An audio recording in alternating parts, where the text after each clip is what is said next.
Hello, and apologies for starting a few minutes late, but right before, as I was just prepping the stream, I had a message on Facebook with some very sad news. One of the people who we interviewed when the channel was still in its infancy, this would have been back in the summer of 2022, industry interview 17, which is called Meet the Model Makers. You can see it's on the channel. In fact, I think I was trying to find it. I don't know, Blue, whether you can, if you could just search Meet the Model Makers, just drop it in the stream if you could. So I opened it, but I must have closed it. So I'm still in a bit of shock about all this. Robert Denham, who was the guy who put that all together for me, he was one of the two people, along with Alan Walker, who set up the Jerry Anderson modeling Facebook group, Encourage, Teach and Learn, as the philosophy of the group very much. And Rob, who was sort of got the guys together for the interview from the group, and they kind of came on the interview and very much showed the various models and stuff that they had had in their collection, or were building especially for people. These were professional studio models. The ability of this group is just was absolutely incredible. And Rob was really the guy. He was the moderator who sort of ran the Facebook group, and I've just been talking with Alan Walker, and we might do some sort of special episode for Rob, or Bob, as he was known to most people, Bob Denham, Robert Denham, on the channel. I think in probably the pretty near future, and it's I think it's probably the least we can do. I'm just gonna put up a picture of Rob now. I don't, for anybody who's finding out about this on this stream, I'm afraid I don't know any more details about what happened. He had not been ill, so it must have been pretty sudden. But this is Robert on the left. Fuck, man, I can't believe this. This is really sad news, man. Yeah. I mean, I don't know if maybe it's inappropriate me talking about it on the stream. I'm not really sure, but I don't think so. Everybody in the group is singing his praises, and I want to do the same. It's a real shock for everyone. We just can't believe it, you know. And he was a real character, proper full of life and extremely positive, with this really strong, you know, strong Birmingham accent. And yeah, he was a real character. So I think we'll probably be doing some sort of dedication to him. Maybe we'll get a load of pictures together, show off some of his model building skills, and do another stream in conjunction with the Jerry Anderson modeling group, in the near future. So look out for that. Rest in peace, buddy. It's terrible news, but my thoughts are with his family and friends who knew him better than I did. So okay, well, had to say something. Couldn't have really gone through the stream without saying anything. I don't think I would have been able to. So Stepenzo, with his usual dry humor, is saying, "Damn, that sucks. Hopefully we can cheer up by talking about this movie about a nuclear terrorist attack." Yeah, really. Actually, knowing Rob as I do, he and I got to know him fairly well. We talked an awful lot. He would have appreciated that joke. Trust me on that. Yes, well, let's move on, and we can always depend on Enzo to break the mood. Enzo, the link is there, man. I don't know if you got a chance to watch the film yet, but if you want to come in, just let me know. A couple of other people do have it. We were going to have Tomby on as well, but he's just had a freelance job come in, so he had to drop out.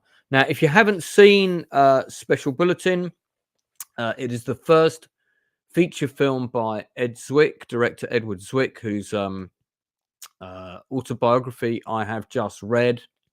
It's one of the, as it says on the scrolling text there, it's one of the best autobiographies I have ever read.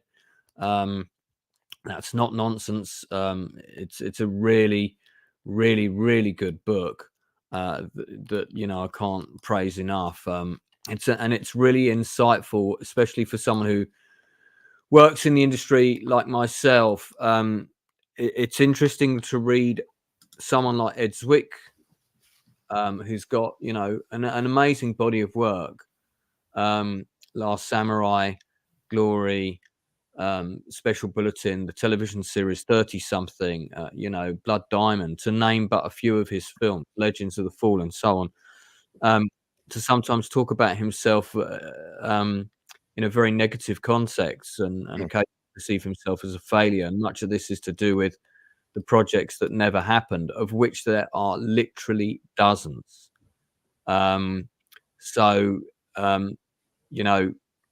had quite a few projects fall apart myself, and it seems that a big chunk of any director's time, including those who have met with a modicum degree of success like Edward Zwick has, spend a fair proportion of their time on projects that never see the light of day. First assistant director David McGiffert, who we interviewed, and do check out that interview.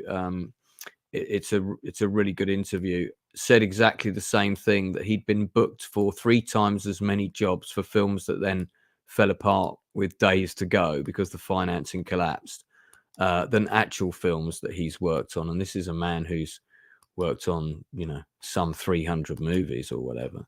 That's certainly a lot. So Blue, I think you just watched this for the first time, right? Yeah, and I talked to my mother. She never saw it, but it came out in 1983. So I was like 1 year old, and I just one in films where I'd never heard of it. And you first sent me the link, and I'm watching it. I'm thinking first, is Lance send me a parody? Because I wasn't sure initially how to take this, not knowing anything about it, just watching it. And after the first half hour, I'm like, what's going on? What am I checking out? And then I started reading the YouTube comment section, and people did appreciate the fact that they had actual like commercial ads inside the movie, because it added to the realism and like the authenticity of this film. And definitely something, I wasn't sure how to take it on first watching. I watched it again this morning just to get a feel for what I was taking in. And yeah, like I'm damn sure more impressed watching it the second time than the first time, because I wasn't sure, It's an interesting film.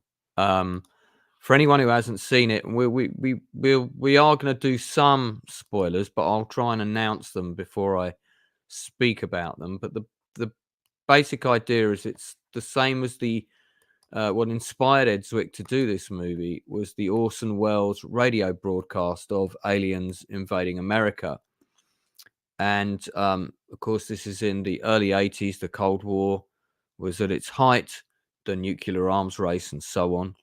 And his idea was to trick a television audience into think that they were watching a real live broadcast of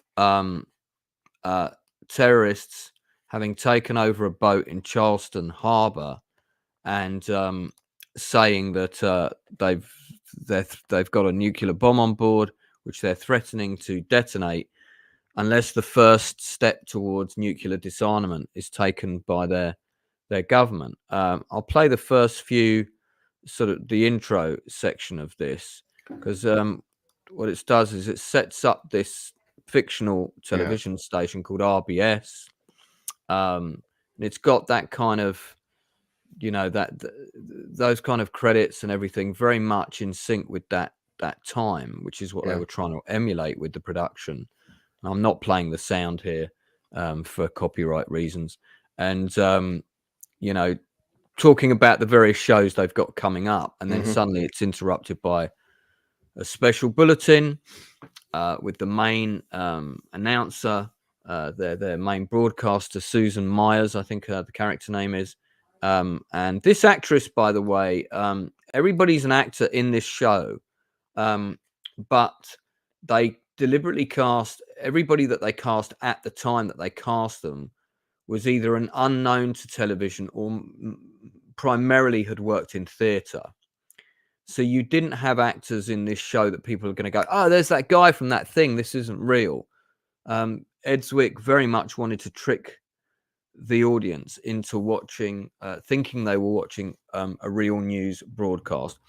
But the television networks were so worried that that would actually work when they saw the film.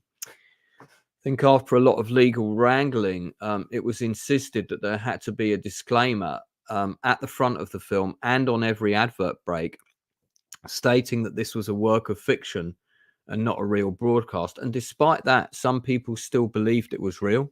See, I wanted to ask you that, Lance, because I'm watching it and I'm reading the comment section. People are saying that, like, imagine, because now it kind of ruined it for me because I'm thinking, like, is this stuff real?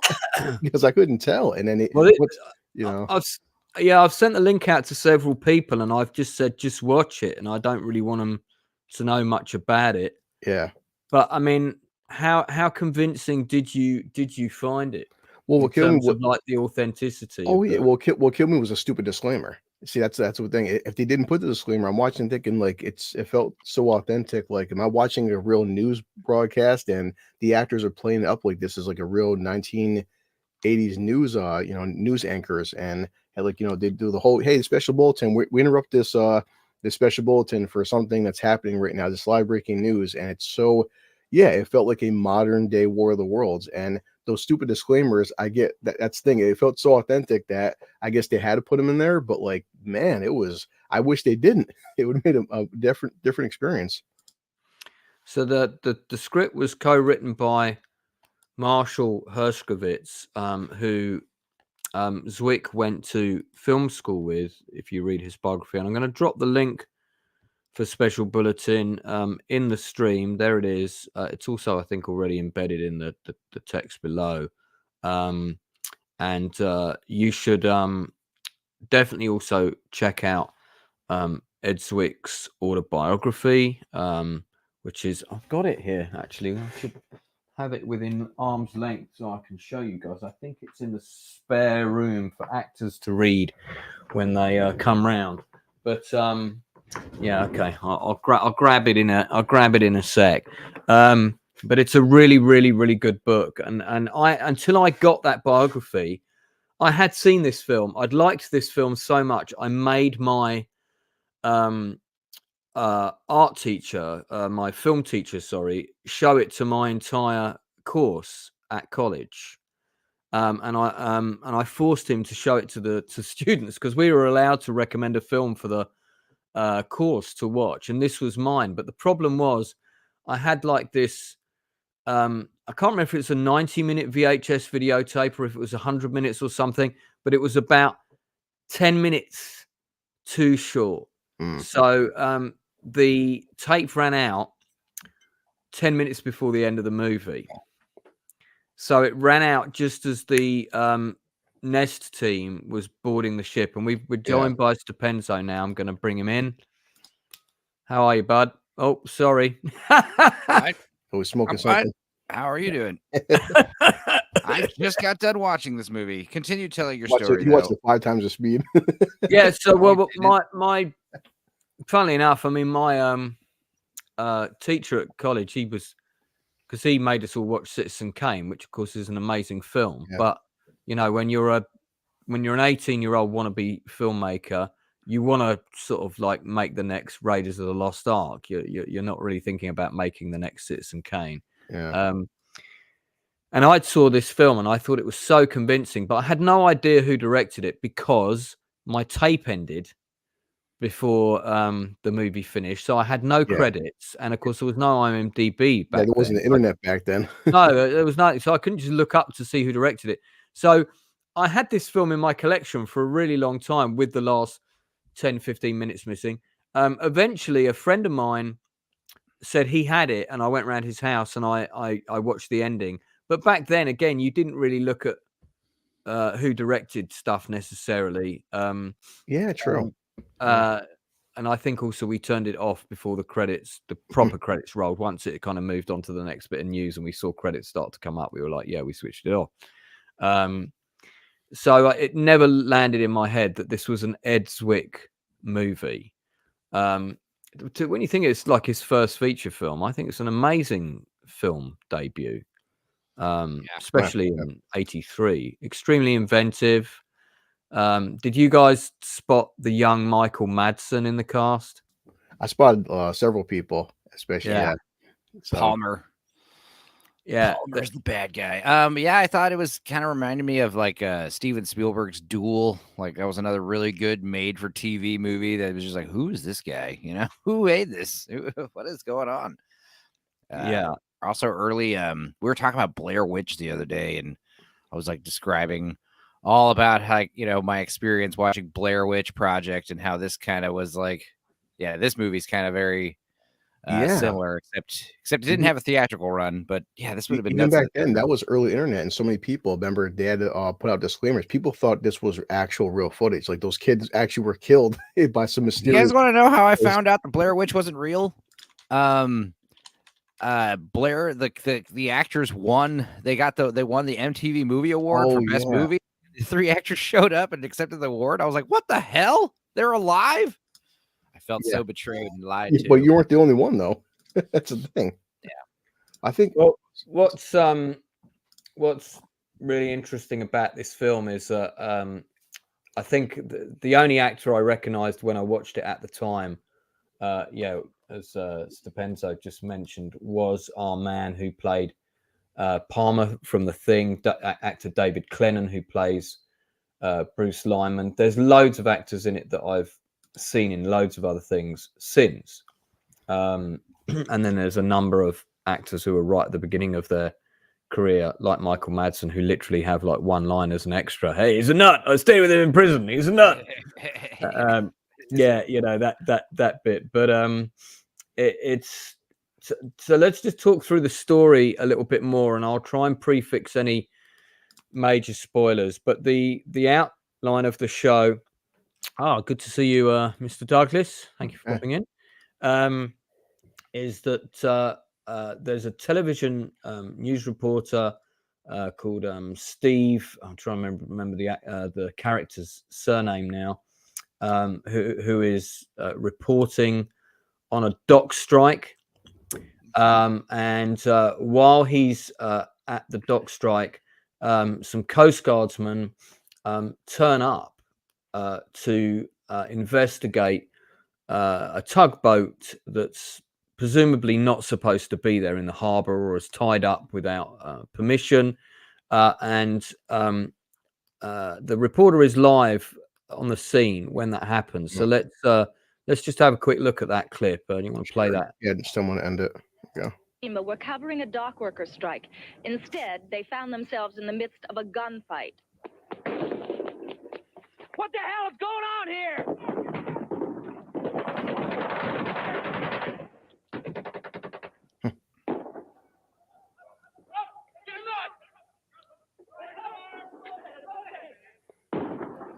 That was the last. Taking that really serious. Okay, there's David McLennon there, Palmer from The Thing. I do love him as an actor. I think he's massively underrated. And so basically what happens is the reporter gets and his cameraman are captured Stephen by Levitt. Thank you, Stephen Levitt. That's it. We're captured by the terrorists, and I'm going to say this now on my stream for anybody that doesn't know this from reading my Wikipedia page. I have extremely bad short-term memory issues, so do forgive me if I forget things and seem like I'm super forgetful. It's because I am. Yeah. People picked up on that on Open Bar, and I got quite a lot of flack for it. And I was like, I don't normally go on streams and say, well, I've got a big hole in my head and I've got brain damage, but sometimes it feels like I have to point it out to people. Well, it's funny because that happened also on Nielsen ratings, because you were like, you're getting your Fallout games mixed up, apparently. Yeah, I don't know. And actually, you're saying it's New Vegas. Played... They're saying you played 4. You don't even know. It doesn't matter. I didn't think I'd played Fallout 4, and I actually went back and checked my Xbox One account. Yeah. And it turns out I had played Fallout 4. Played it for a little bit in 2015. Yeah. But stopped playing it because I wanted to spend more time with my partner and less time on the Xbox. Once we see that with the internet now, it's like I guess, hey guys, look, I read Dark Harvest. You did. Dark Harvest. You did. Okay, what happened on page 56, paragraph 3? Yeah, why did you get that wrong, Blue? You should know. You should know what happened on page 56. Yeah, people just the internet is so freaking. Anyway, let's continue. Yeah. So Stephen Levitt and his cameraman George Tokushima, because I remember that name, gets mentioned quite a bit. They get taken on board the tug, and the terrorists on board the tug demand a live feed with the fictional television station RBS.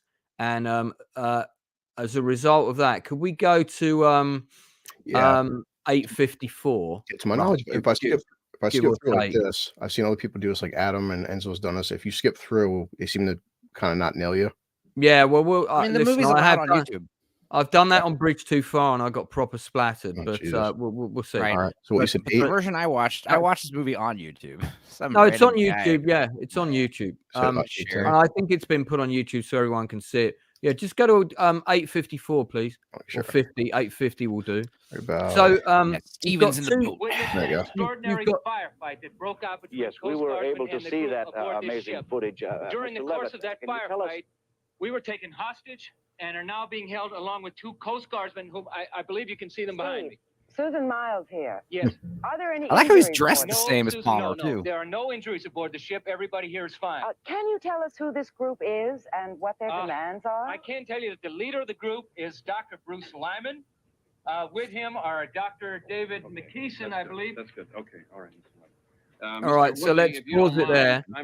I'm Keep that image up. So there's David McLennon. So he's playing an ex-nuclear physicist, ex-nuclear scientist who helped the US government build their nuclear weapons arsenal, as did Dr. McKeeson, who's also on board the ship.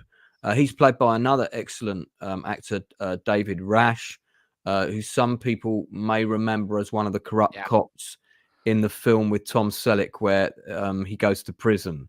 Quite a good little movie, that. I forget the title. He's in The Wronged Man or something like that. The Innocent Man. I think that film's called. He's also great in The Loop and Burn After Reading. Lately, he's been playing like kind of like executive type business suit dudes. But I have written to him twice to try and get him to come on the channel. I also wrote to Roxanne Hart, who plays Megan Barkley, who's the reporter on Dockside, who then turns up to cover the story of the kidnapping of the reporter on Dockside. Ed Flanders, who plays John Woodley, who the main news anchor, sadly is no longer with us. And actually the actor who played Stephen Levitt, sadly also no longer with us, died in an avalanche, believe it or not. Snow avalanche when snowboarding. So they clearly, I couldn't get hold of them, but I did write to a number of the cast to see if we could get anyone on board. I also wrote to Ed Zwick and let him know we were doing a stream about this film. You know what I know David Rash from? Bingo. That's Bingo? Kids movie about the dog. Oh God. That's totally where I know. Got He was that. like the main dad. You also have actress Rosalind Cash in the movie. She's in the background in this bit. She sadly is no longer with us, but you may also remember her as the female lead in The Omega Man with Charlton Heston. Oh wow, The lady who's with, cut. that he's kind of held up with against the zombies and all of that stuff.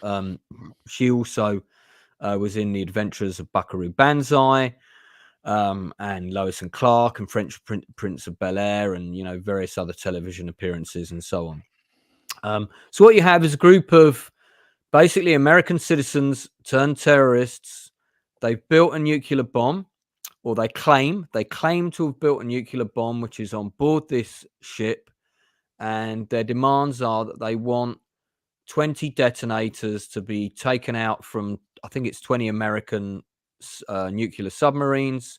the detonators from the rockets, to be delivered to their tug. And then what they're going to do is they're going to tow them out to sea and destroy them. And if their demands aren't met by a certain time, they're going to set off a nuclear bomb. Now, this plot is actually quite similar to a British film called Who Dares Wins, except that there isn't a nuclear device in it, but a load of people are taken prisoner by terrorists, and the terrorists demand that a nuclear weapon be detonated in the north of England, in Scotland, actually, near Drinker's House. Funnily enough, I'm not joking, it's not that far. And that's at a place called Holy Loch, which used to be a British base for British nuclear submarines. And in that plot, it's the same thing, except they want the British to set off the bomb, which of course isn't going to happen. So the SAS are sent in to storm the mansion and kill the terrorists.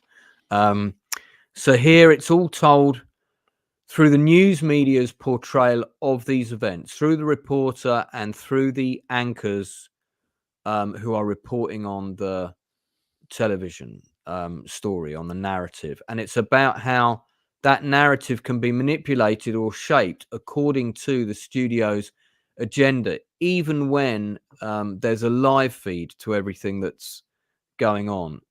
It's a really good, captivating script that asks a number of questions from the people that watch it. I don't think it's particularly towards the liberal left or towards one political agenda or another. It just is a very interesting scenario, and the way that it plays out live and is played for real is to its credit, and to Ed Zwick's credit for directing, I think, pretty tightly paced, and it really does feel like a real show. So Stepenzo, what was your overall thought? Do you think if you'd seen this in the 80s and there hadn't have been titles on it that said this is dramatization, a drama, would you and let's pretend you didn't know any of the actors in it, would you have bought into yeah, it? I mean, everyone was real stupid back then, so yeah, I would have probably been worried, especially if I lived in like the South Carolina area. I heard people in the South Carolina area were pretty freaked out by this movie. Obviously, yeah, there were people that called in when it was, even with the dramatization, like showing up every few minutes, you know, on the corner of the screen, because, like, you know, like I said, people are dumb. Is this Men in Black, real? you know, a person is smart, people are dumb. But yeah, I would be there was a similar movie I watched when I was a little kid called The Second Civil War. I think we talked about it on one of the Nielsen ratings. It wasn't, you know, it's not that other movie, Civil War, that just came out. It was an HBO movie. It's kind of a comedy, but it's more about like the news and stuff. And it's kind of centered, it's kind of the similar story, except it's not told all, you know, through like found footage style. But yeah, I remember just like that movie, watching everything escalate and everyone getting killed. And you're like, whoa. I think I would have been the same way. I would have definitely, if I had seen this in the 80s when I was a kid, or before I was born, I guess, as a fetus, yeah, it would have freaked me out. It's pretty effective, and also even watching it knowing it's a movie, it was still pretty hardcore. So, yeah, I mean, in terms of some of the cast, it's, you know, the actors are really what sell it, I think. I mean, there are two things that sell it. One is the narrative style, and the editing and everything is very, very much of the way news was presented back then. You only need to watch, you know, the continual news footage of 9/11 on September the 11th. And I used to have 15 hours of VHS of that because I just couldn't believe what I was seeing. And it was running all day. And I just put one tape in, pressed record. And then when that one was full, I put in another one. And just so I got through this whole stack of tapes. I don't think I ever rewatched it, actually. But I just thought, this is so important. I have to record this, you know, because who knows how this is going to be edited later. Yeah. Or certain shots are not going to be shown again. I wanted to have it. And I did think about footage of that lady saying that Tower 7 fell down before it did. No, I'm just kidding. That rabbit hole. I wasn't thinking about conspiracies or anything like that. It was you should dust off those old tapes and see what kind of indiscrepancies you discover in the live recording. It's like, you know what? I don't think I have them anymore. I threw most of my VHS tapes out. See, they got them, Enzo. Yeah, you don't have them in that wall behind you somewhere tucked away. No, I've only got. I think I've only got like 4 VHS tapes. One of the VHS tapes I've got is the colorized version of The Longest Day, which has never been released on DVD. Wow. Yeah, you got to hold on to your rarities. You know what's funny is I've got this whole wall behind me full of DVDs and VHSs, but what's funny is like I gave away. You have to understand, I've given away like boxes and boxes of VHS, and I still have a whole wall. Hey, all the stuff on the walls, the old stuff, the hard to my find dad, stuff. My dad had like 2,000 VHSs. It was crazy. Anyway, let's get back on topic. Professor R2, welcome to the stream. Buddy, if you've seen this film and you want to pop in and offer a comment, let me know and I'll find a way to send you the link. So we're just going to go a bit further into the film. Now, here's the character of Meg Barclay, who's played by the talented Roxanne Hart. She's now kind of reporting on the ongoing story, both in Charleston and in the harbour and so on. And this is a neat kind of little compilation of how the story's unfolding between the studio, the reporters on the scene at various locations, and so on. Let's just play. Let's just play a few. Do you know what? I'm not going to worry about copyright on this stream. We'll make the clips as long as I feel we want them to be. Charleston is like walking into the 19th century. It has perhaps the most aggressive preservation. We're going to have to break away. Leon Boring, Patterson Meg. is at the Department of Energy with a briefing about to begin. Susan, Walter S. I like it. That was like the earliest shut up Meg right there. Apparently, this briefing will center on the. Okay, I believe we're about to begin. Ladies and gentlemen, please, I'm going to make a short statement. Regarding the situation in Charleston, South Carolina, the Department of Energy has investigated 85 incidents of this kind since 1974. In no case did the threat turn out to be real. Okay, let's pause it there. So the first thing that happens, and again, it's really interesting the way this story unfolds, is the government says we've no reason to believe that the bomb is real.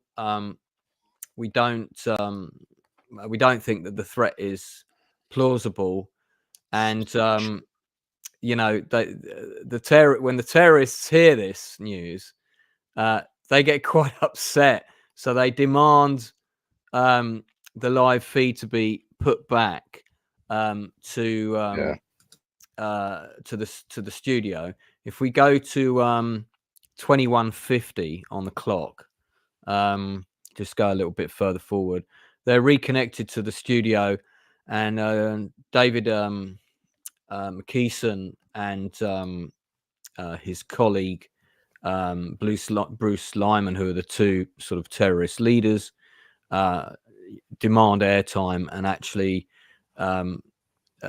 Bruce Lyman is in the middle of making a speech when David McKeeson interrupts him and says, "Look, let's just show them the bomb. Let's play this clip." Okay. Down here. About 6 advanced degrees among us. Dave McKeeson is known. Does everybody think this is a hoax? Yeah. All right. Listen to this. The bomb we have on board has 1/1,000,000th of the destructive power of the world's arsenals. Excuse me. Don't give a lip. Let me show you things. Why are you going through a lip?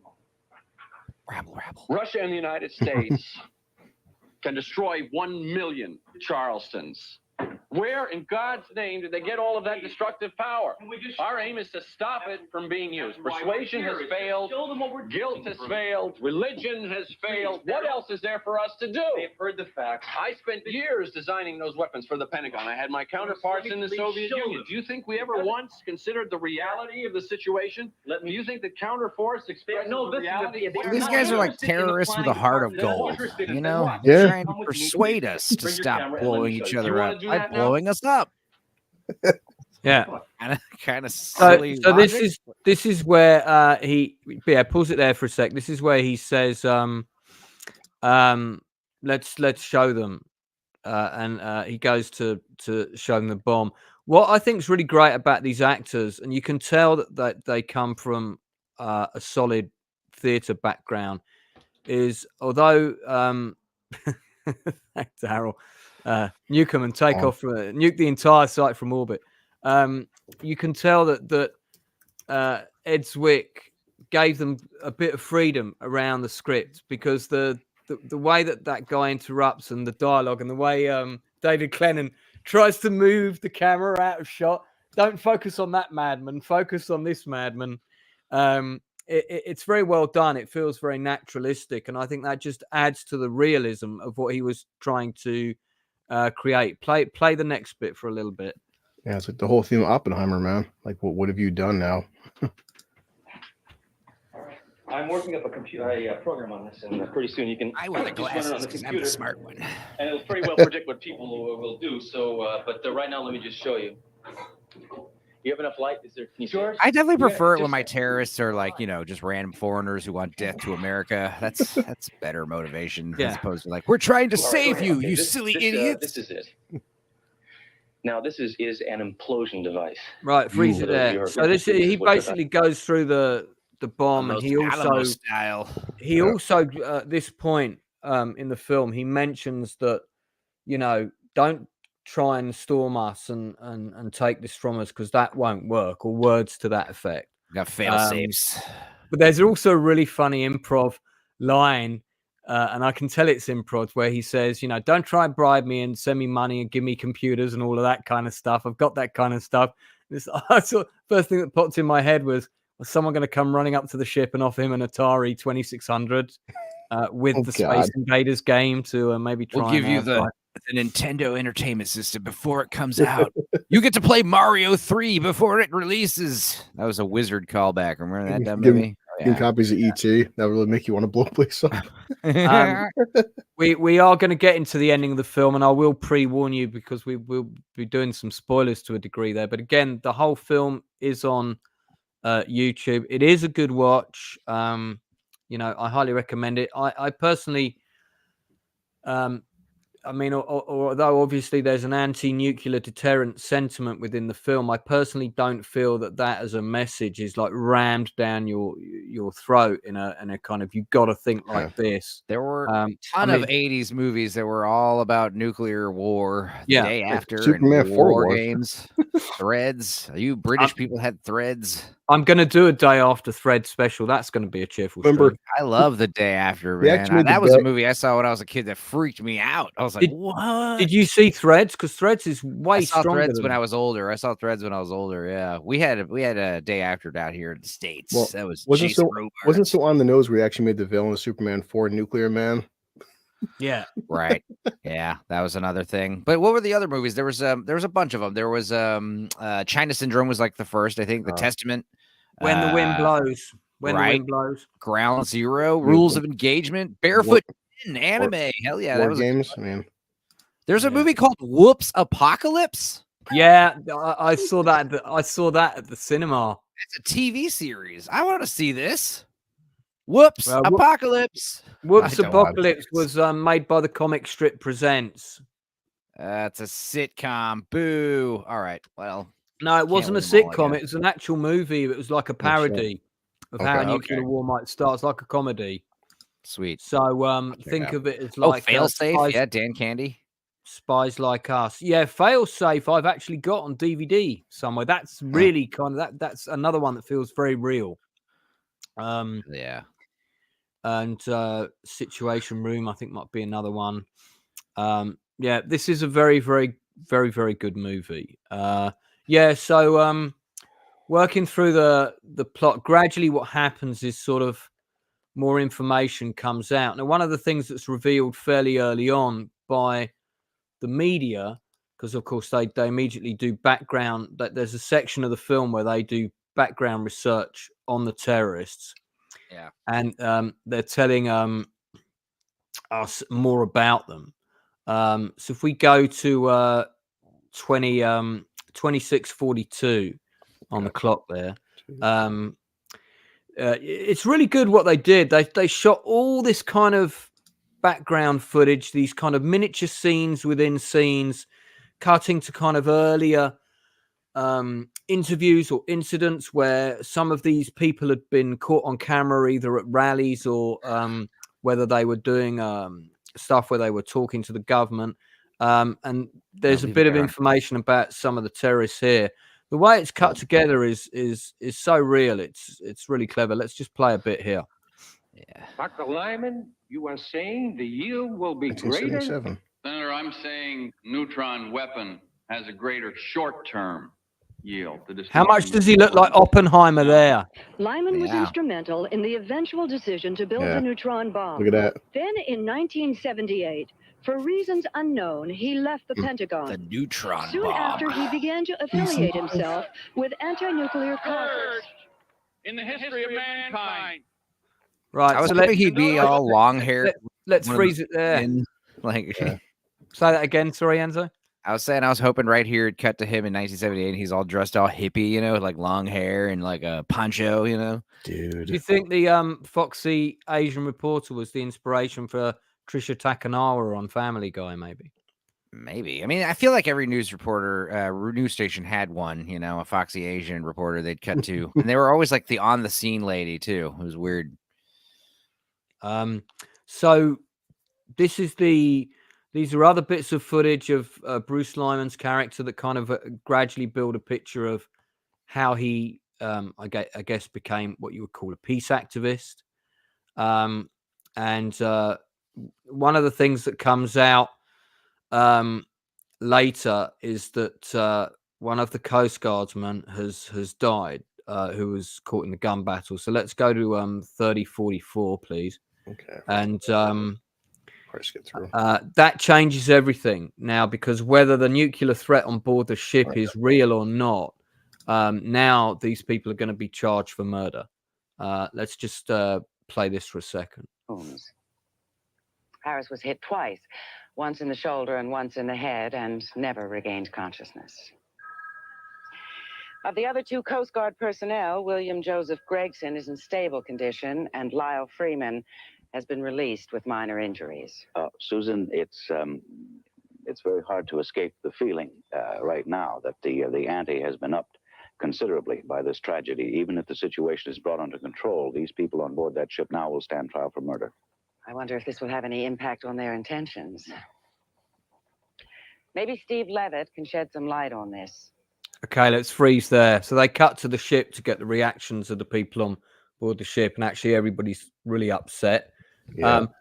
It's great that we paused on these two reporters, because this is the next question I want to ask you guys about the dynamic between these two. Did you notice the subtle differences between them, Blue, as their kind of relationship plays out in the studio, that they've got slightly different political leanings? Did you pick up on that? I thought it was very clever. I didn't notice that as much as just like, you can tell, but their presentation is so authentic. That's all I was catching. I'm like, wow, this seems, again, that stupid disclaimer. I'm like, I'm watching this like these guys are taking this as serious as a heart attack, but this is really good. Yeah, I took it more like the woman. She seems to be a little bit more emotional. She gets teared up a little easier. And the man, he seems to be more like, stone faced, but he does kind of break a little bit at the end. He's got a little, a single, like he has like the single, like Native American tear coming down his face at the end. Blue Collar knows all about that. Mm-hmm. I felt that he was more of a conservative, and he's playing the character of John Woodley, and he's been there for a long time. Susan Miles feels like the newcomer to the network, so he, as an 80s man in a predominantly male environment, where of course news anchors had a lot of power back then, he feels slightly threatened by her, and he's always trying to prove that he's the more intelligent one, that he's got the stronger grasp of the situation and all the nuances involved, whereas actually sometimes she picks up on things that he doesn't. And I thought that was really well played out between the two of them, and all credit to Catherine Walker, who plays Susan Miles, because the actress who got this role, and Ed Zwick didn't say who it was in his autobiography, they had to fire her 2 days before shooting began because she just wasn't getting it. She was overacting. So it wasn't coming across that she was just a news anchor. And then Catherine Walker came in at the last moment. She put her makeup on and she was like good to go. She was in on it. And Ed Zwick was like, everybody on the set breathed a huge sigh of relief, you know. It's I think it's really good. They literally are the anchors of the piece. Yeah, they're technically the leads, right? I mean, and the drama very much plays through. But I think it also works with in real life newscasting in the 80s. You know, they were trying this stuff in real life. Like, hey, all of our newscasters are like old white men from the 50s and 60s, and let's like spice it up a little bit with like a young lady. And that was the whole joke of Anchorman. The thing is, yeah, like it's obvious, like the men, you know, these grandfathered in anchors, you know, they feel threatened by these newcomers, but the dichotomy of the two of them working together, you know, it's like, yeah, I mean, like you said, it's like, you know, he'll pick up on things she won't pick up on, and she'll pick up on things he doesn't pick up on. Yeah. I mean, they both have their faults and their, and I'm not talking about these two actors. I'm talking about like, you know, just that kind of general relationship in news reporting where you have that kind of that buddy cop system with the young lady and the old guy. It seems to work well. It's like watching movies with different friends and picking up on different things. Yeah. It's like, you don't need to change a formula. If it ain't broke, don't fix it, right? True. But now, because of HD, yeah, that's the thing, is like we used to have actual news reporters who would, you know, report the news and be as you know, unopinionated as possible. Now, because of HD, all of the reporters have to be like models. I know, right? Like, when you saw what Walter Cronkite looked like, you know, when the camera, you know, if the camera switches to HD, you're like, ah. So yeah, it's all got to be like models who could read teleprompters now. Those are the only people that could be reporters. 4K now, television. Yeah. So what unfolds is obviously everybody on the ship is actually very upset about the death of the Coast Guardsmen. They don't particularly want to talk. Like I said, these are those stupid like good guy terrorists. Yeah, unfortunately, and good guy terrorists never work out too well. You got to be a bad guy, Steven Seagal type terrorist, or you got to be speaking like. So in the meantime, more information starts to unfold, and what I think another one of the strengths of the show, of this film, is the way it presents the narrative that's going on behind the scenes with the government that we don't actually see, but through the way the information is released and how they start acting, we start getting a sense of what's going on behind the scenes. And if you've watched the film more than once, you really pick up on the earlier announcements about how they're careful about what they say or don't say regarding whether the threat is real. And then when they finally decide to say more, let's play this clip and then I'll elaborate further. Thank you, gentlemen. We're going to have to break away. Robert Grafton, the acting presidential press secretary, is about to make a statement from the White House. The president has asked me to make an announcement. We're not going to take any questions. To our knowledge, I want to make this clear. To our knowledge, there is no evidence that the threat in Charleston has any substance whatsoever. It is a cruel and irresponsible affront to the citizens of that great city and to everyone who calls himself an American. Now, in the interest of public safety, to ensure order and calm, the president is ordering the limited evacuation of the Charleston area. Okay, freeze it there. So people watching in the chat, do you think that they know more at this point than they're actually saying? Yeah. It's a good moment, because I love the way he goes, I want to make this clear so that it can't come back to haunt me and that I won't lose my job down the road. To our knowledge, as in what we know right now at this second, as in what we've been told at this second, the threat isn't real. But we are evacuating. But we're going to evacuate, yeah. So that the dynamic at that point starts to change, and that sends panic into the community. And you've got this great compilation at one point of kind of reactions from people around not only the state of Carolina, but sort of elsewhere. And if we go to 42, about around 42 minutes, 42:10, something like that. There's a RBS kind of does this coverage. Time for me to get set up for therapy. Damn commercial. What the hell? Commercial. Ad block, Yep. brother. Yeah, Not for YouTube. Let me I'll take let me paid hide for that plus. for a second while you, Especially for YouTube. What are you talking about? I'm poor. We apologize to people Ad block watching. is We will now free. go to a commercial break. Get your YouTube, your ads. Not poor, then you pay for YouTube Premium or whatever. YouTube Red. I'm paying for enough stuff But right now. If you put, haven't I taught you anything about ad blocks? We'll do a No. special stream on ad blocks. Don't worry. It's You're still still Lance. you're still not running in dark mode, are you? I No. you No, I'm kids. afraid I'm not running in dark mode. Tell you what, when we finish this stream, you can show me how to do that. It's up, So, Lance. I know I'm getting looking even more pasty and pale than I should be. So let's run this from there. This is kind of like a Configuration of a bomb. right.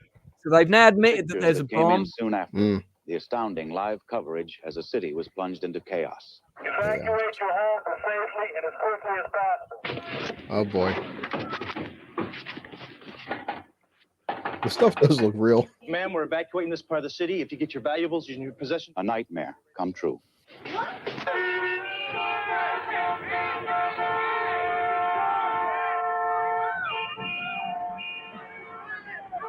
LA at rush Amid the hour. panic, there was violence.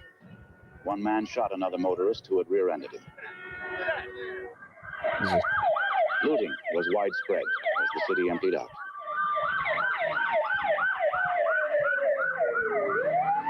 Damn. And many of those who tried to leave found themselves blocked at every turn. In a scene that reminded many of the refugees from Poland in 1939, thousands of people were forced to carry their belongings out of the city on foot, dragging wheelbarrows, hand carts. It continued throughout the night. Bernard Frost was there. Boy. Yeah. So let's hold it there. We'll come to Bernard Frost in a second. Great the way that they cut all that footage together as well. I mean, it really does look like, this is the real deal. It's got that typical sense of how this kind of news report would unfold, with some very cleverly staged sequences, naturalistic acting again, cut together with stock footage. But stock footage that you wouldn't necessarily be able to pick up and say, oh, I've seen that before. It's, cars in a traffic jam or whatever. So they finally admit that so we're getting into some spoilers here for anyone who hasn't seen the film before. And again, I'll just repeat, it is on YouTube. You can watch the whole thing for free. The link is down below. The American government finally admit that the bomb is real. At this point, we know that David McLennon and Bruce Lyman, the two key terrorists, did actually work for the government on the nuclear weapons program. So you now have to assume that everything that they've told us is true. Now, there's a clip of one actor in particular. There's a number of actors that would go on to have quite prominent careers in this. In the industry, but as Lane Smith, that's exactly what I was going to talk about. Lane Smith. It's funny because Lane Smith I didn't realize he's famous for playing Perry White in Smallville. I never watched that show. No, it was Lois and Clark. Lois and Clark, same thing. Yeah, he was he was the mayor in V as well, the second season, which wasn't very good. That they didn't really know how to carry on that show properly. It didn't really work. Could we go to 45 10 seconds, because I don't want you to miss the line of this actor that they picked to say this. Well, there's Lane actually, so we can go back and get him in. There. So that's Lane Earlier Smith. today, I spoke with Senator Ryan of Pennsylvania. Let's watch from here. Certainly, we can't compromise the. I love him in Red Dawn and Son-in-Law. That's what I love him in. Yeah. Carly Gugino's father. Listen to this next bit coming up. Atlanta, Georgia, 290 miles from Charleston, presumably safe even if the bomb were to explode. But you wouldn't know it from the citizens of Atlanta. I heard there was one close by here, too. Freeze that guy is just so well cast as this kind of, the sort of guy who would be an 80s man. I'll talk over it. But you wouldn't Show know it it from again. the citizens of Atlanta. I know, it just seems like, yeah. Yeah. It looks like skinny American Bob Hoskins. Play his line. Heard there was one close by here, too. By noon, the police... He's like the sort of, conspiracy guy that sits on a computer and types stuff under dozens of pseudonyms and says, there's plots happening here, there.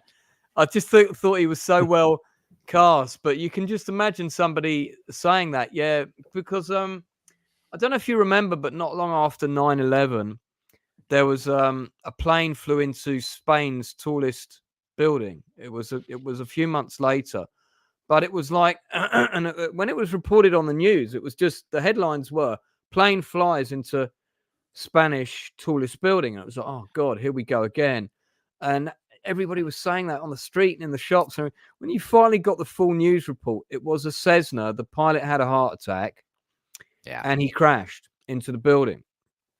I think one person survived, and it was like that building also collapsed, which was weird. What was that? I'm just kidding. It did not collapse. But it was amazing how, Chinese whispers, and this is in this section of the report, they're kind of saying how now there are nuclear bomb scares going off all over America. And of course, they all have to be investigated because they don't know if they're all hoaxes or, how that's going to play out.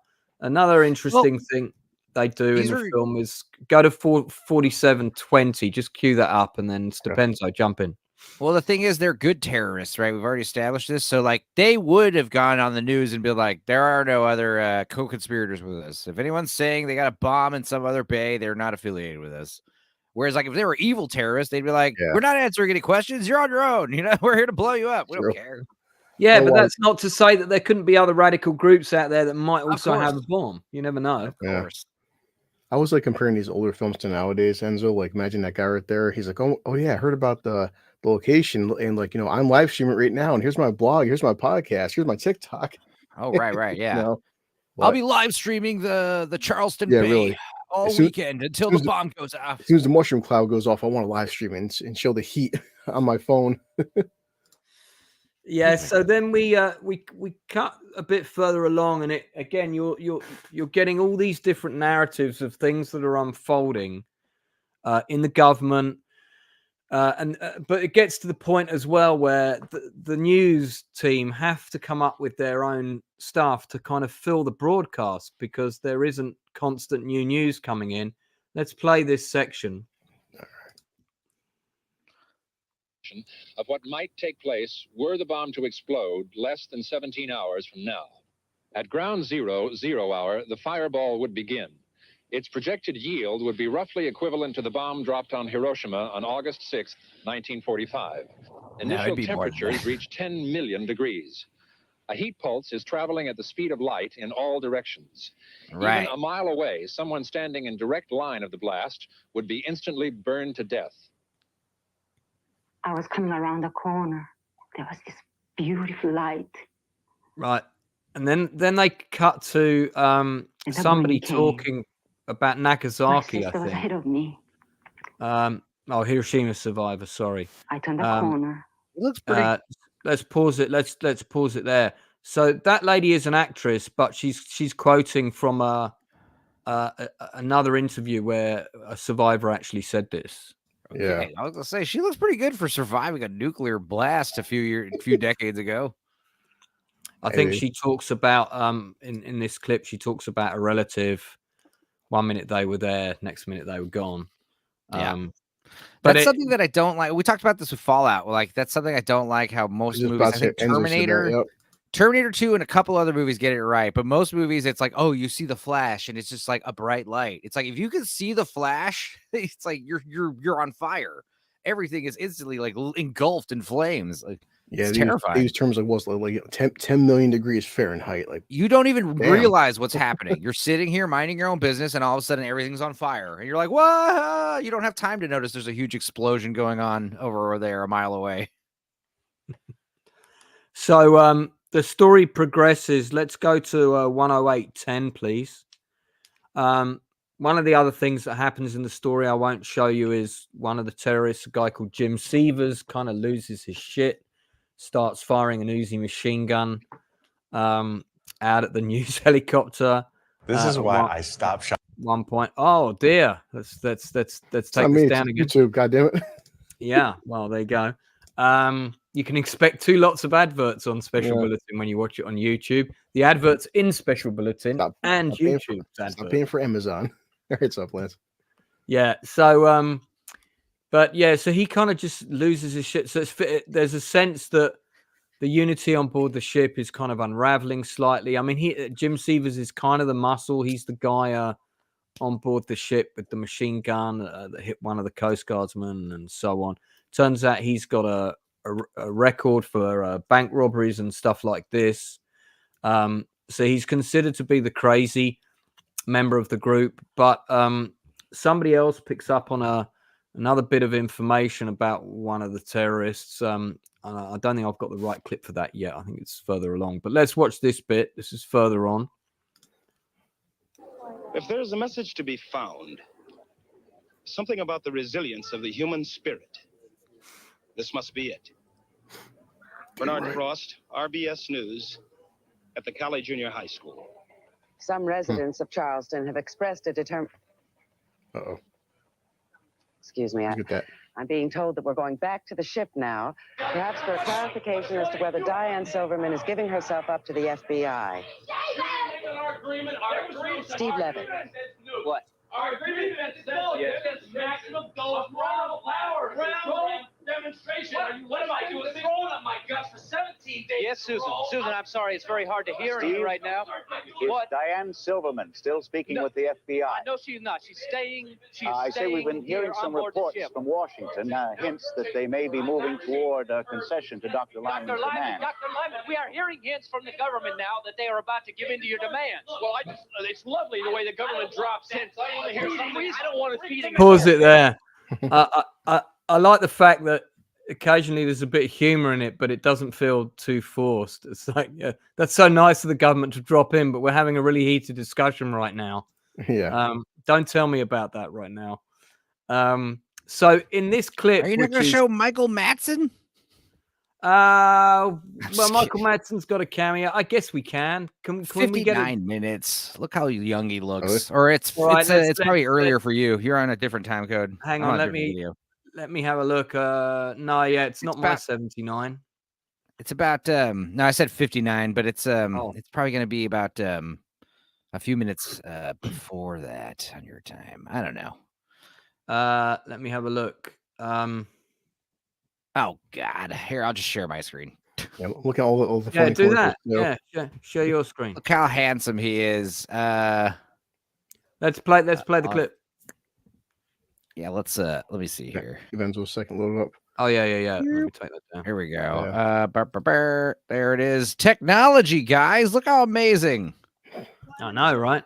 15 minutes. Yeah. To riot and assault. Ex-cellmate Jimmy. That guy is a walking psycho ward. That's about the best way I could put it. He's a nut. Ellen Stevens. What's interesting is he played a guy named Lennox in Species. I didn't realize that. Yeah, that is one of Michael Madsen's first ever acting roles. He's just got great presence, great screen charisma. There's a great bit. We were kind of coming to it. I'm just going to find the time code for it, if I can. Oh my God, these adverts.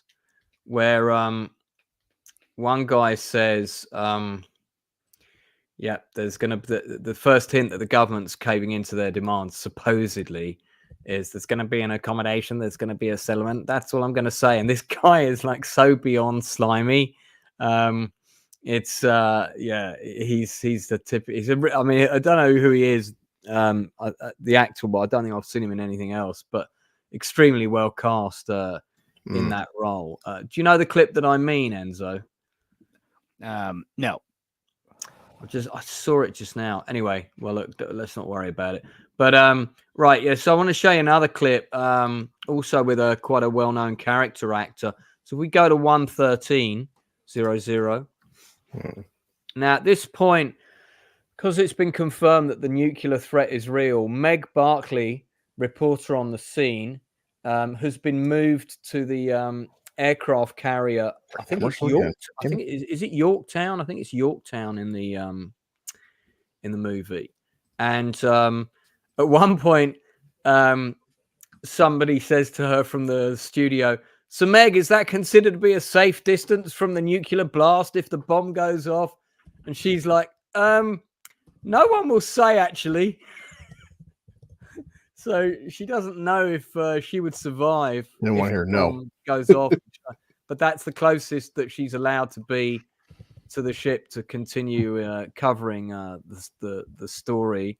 But we also cut to the studio because they've got somebody in who's kind of psychoanalyzing the terrorists, and he picked up on something that was said in the scene that I just showed you, which everybody else appears to have missed.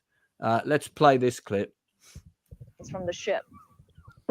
The RBS control position is now on the aircraft carrier Yorktown, which has a permanent berth as a floating museum across the harbor from the tugboat. Meg, what is the distance? How far are you from the Liberty May? About 2 miles. All right. Is that considered a safe distance? No one will say, actually. It's the furthest we could get and still cover the story. As time. Boy. I love the way she played that. Really, really, really clever. I'm not sure. Yeah.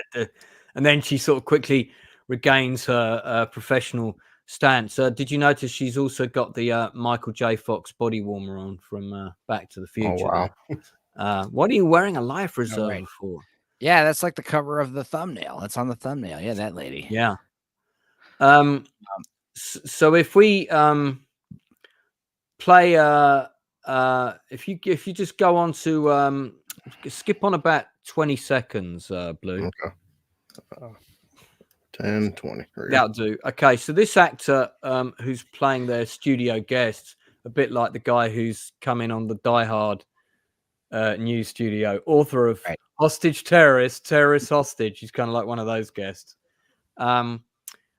I've seen this actor in loads of things. One of the things I remember him being in the most is there's that film with Michael Keaton in when he's dying of a brain tumor. My Life, bro. My Life. This is the doctor in My Life. Thank you. Right. Yeah, that's the one thing I remember him in. What is God, we're just like piling on the depressing movies today. Oh man. Well, I guess they're all connected to this one. What What great can we Sunday. do? My Life. Yeah. That was, I mean, yeah, that was a tough movie, but there was a lot about it. I thought it was kind of good. cool. Dude, you know what this actor's name is? It's Kenneth Tygar, like Tiger with an A. Is that Kenneth Tiger? Is that Kenneth Tiger?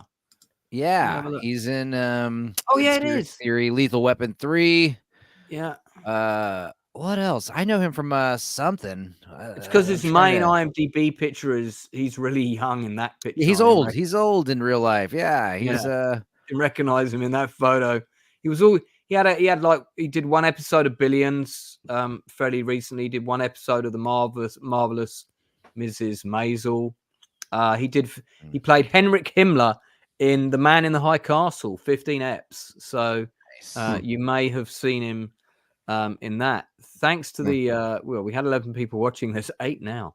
But don't forget to do a like and subscribe if you. It's a sad movie. It's why we are gonna get into some fairly major spoilers soon. So if you haven't seen the movie, you may want to put us on mute now and watch this later. Let's listen to what the good doctor has to say about Dr. McKeeson. We have a very volatile mix there. James Seaver's outburst. God forbid I should be the one to disagree with the FBI. Wait, pause it. But in How do you say that dude's last name? Skrzma. Okay. Psychoanalyst. Skrzma. I think and nowadays, people, if this was like live, they'd be on their phones, like typing this guy's name in. Wait a sec, I can't find this guy anywhere in Wikipedia. Skrzma. Yeah. That's got a good search SEO. They'd be phoning in saying he's not a real doctor. Exactly. His name has good search engine optimal. It does. Like, no, you guys got the C and the Z wrong. No, it's excuse me. I'm like, what? My opinion, James Seaver is not the most dangerous member of that group. That distinction belongs, I believe, to David McKeeson. He is a man, obviously. Pause. So the reason that I won't play the whole clip, but the reason he suspects this is because during the argument scene, which we saw earlier, in the background while he's arguing with Bruce Lyman, McKeeson says, what the hell was I making this bomb for, chucking up my guts 17 days in a row? And this man has reached the conclusion that Dr. McKeeson poisoned himself with nuclear materials whilst making the bomb. So he's probably already dying of radiation poisoning. Therefore, he, unlike the other terrorists, has absolutely nothing to lose because he knows he's going to be dead soon. So that kind of changes the whole he probably wants dynamic that bomb to go off. Also, I imagine like the guys are like the terrorists are in the boat, maybe watching this news report somehow, and he says that that actually the guy with the glasses is the most dangerous one, and all the terrorists are like, whoa! It's like I actually don't think the leader's the worst one. I think it's the other guy, and then start the infighting. Nuh-uh, I'm scarier than him. Yeah, so let's let's skip further on and go to 126:40. I'm on the same version you are with Tampax commercials. Lovely. There's a Tampax commercial in the middle of this movie. Yeah. Professor R2. Yeah, nothing to lose makes him so much more dangerous. This is very true. Good God. We're just the movie's coming out though. Transmission. So, hey, wait, but the version that we have. Oh, NBC Sunday Night at the Movies. Okay, all right. So these car commercials and stuff like that I'm seeing on this YouTube copy are actual real commercials. I got it. Yes. Yeah, that would be brilliant. Dude, imagine that would be brilliant product placement if you could just do literal commercials in the middle of your movie like this. Imagine if this movie actually had commercials in it. That would be fine. We'd be fine with like a Tampax commercial running in the middle of this. Wow. If you made a movie like this today and it was the same format, you could actually do all these like fictional commercials for stuff like in the RoboCop film, that doesn't actually exist, but seems like it would have to be all like it's all YouTube live stream though. It's all internet, Yeah. Who watches the TV news? So let's listen to what the government have said regarding the terrorist demands, because the deadline has just passed for when the nuclear detonators are supposed to be delivered to the tugboat. There, they will be loaded onto the ship. When the loading is complete, the ship will be allowed to move out to sea. Neither the loading nor the exit from the harbor will be impeded. Signed, the President of the United States. Thank you. So basically, it looks like the terrorists' demands have been met, and they're going to be given the detonators. They're going to be brought to the tugboat, and then the terrorists are going to be allowed to go out into Charleston Harbor and dump them in the sea. So let's play a little bit more. Yeah, I'm sure nothing bad could come of this, right? Oh, we may at least be seeing the end of the drama in Charleston. We'll go now to the ship for a reaction from the terrorists. Dr. Lyman, it looks as though you have succeeded. It's hard to tell. We may have won. I don't know. The signs are auspicious, but we're going to have to see those trucks coming here before we start singing any hosannas. Jim, take a look from the bridge. Let's have a pause there. Singing any hosannas. That's very old-fashioned, isn't it?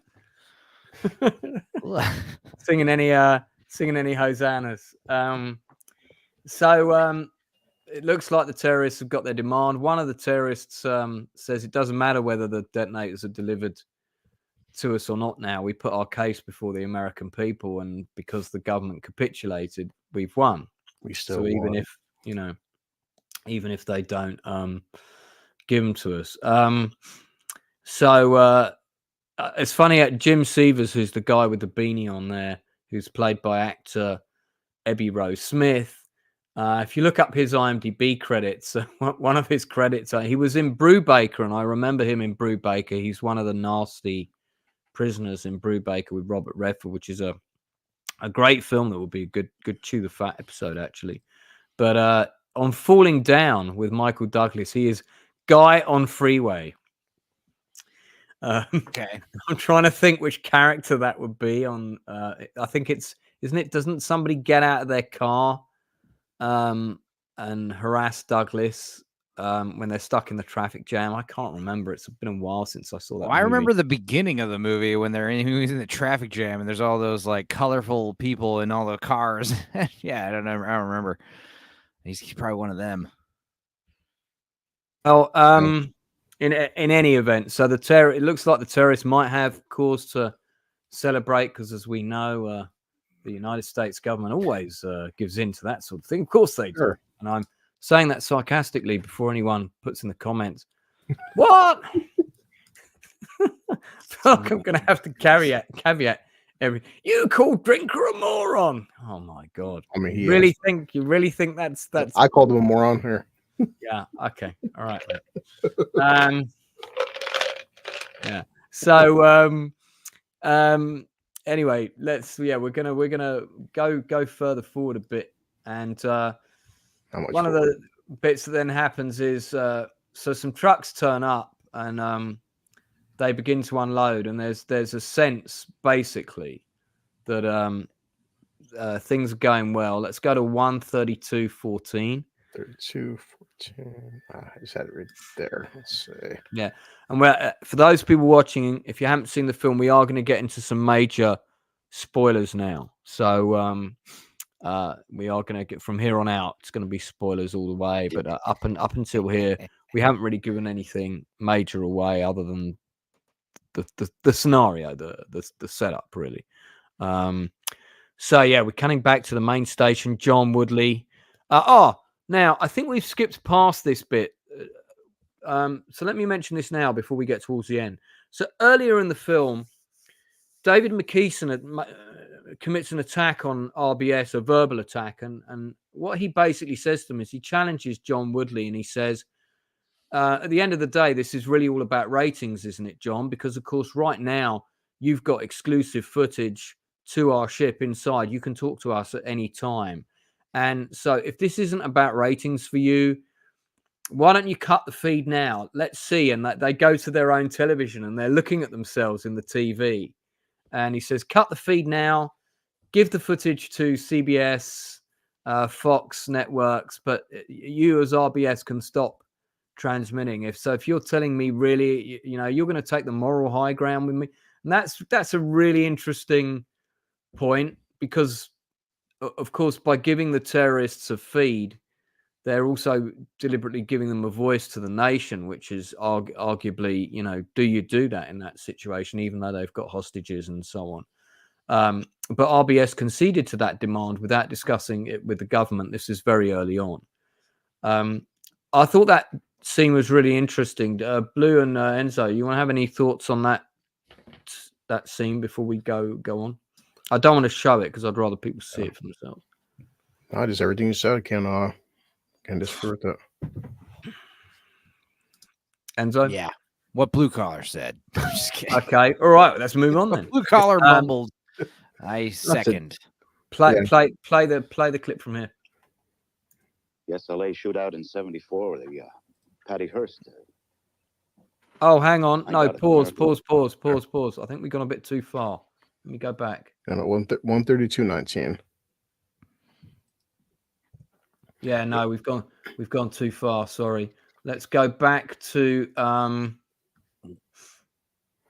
It's weird. I feel like there's one thing that's not authentic is why is nobody smoking for? Come on, this was 1983. Everyone should be lighting up cigarettes right now. Well, I mean, this was filmed in '83 as well. Yeah. I think it was actually filmed in '82. So Probably yeah, wanted to go to 128.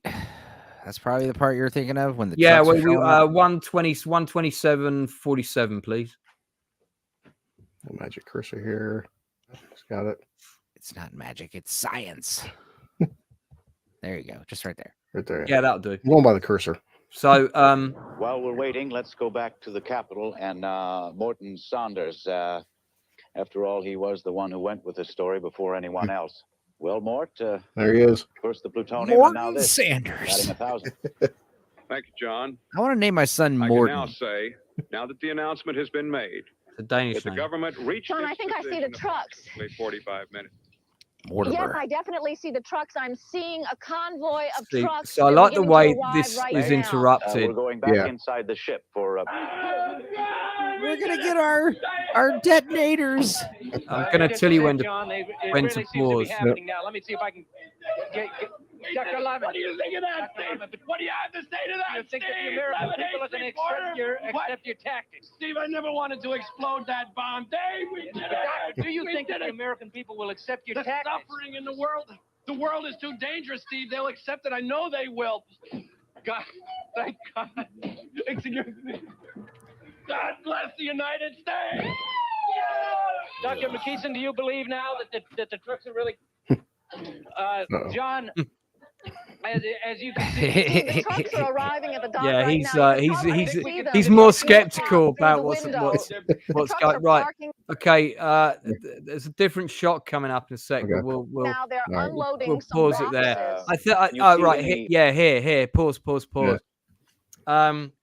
So I remember when I was watching this for the first time, and it's great what Ed Zwick's done here with this shot, because if you're sharp, and again we're in spoilers here, and I can see we've lost a few people because we said we were getting into spoilers. So by all means, check out the stream later.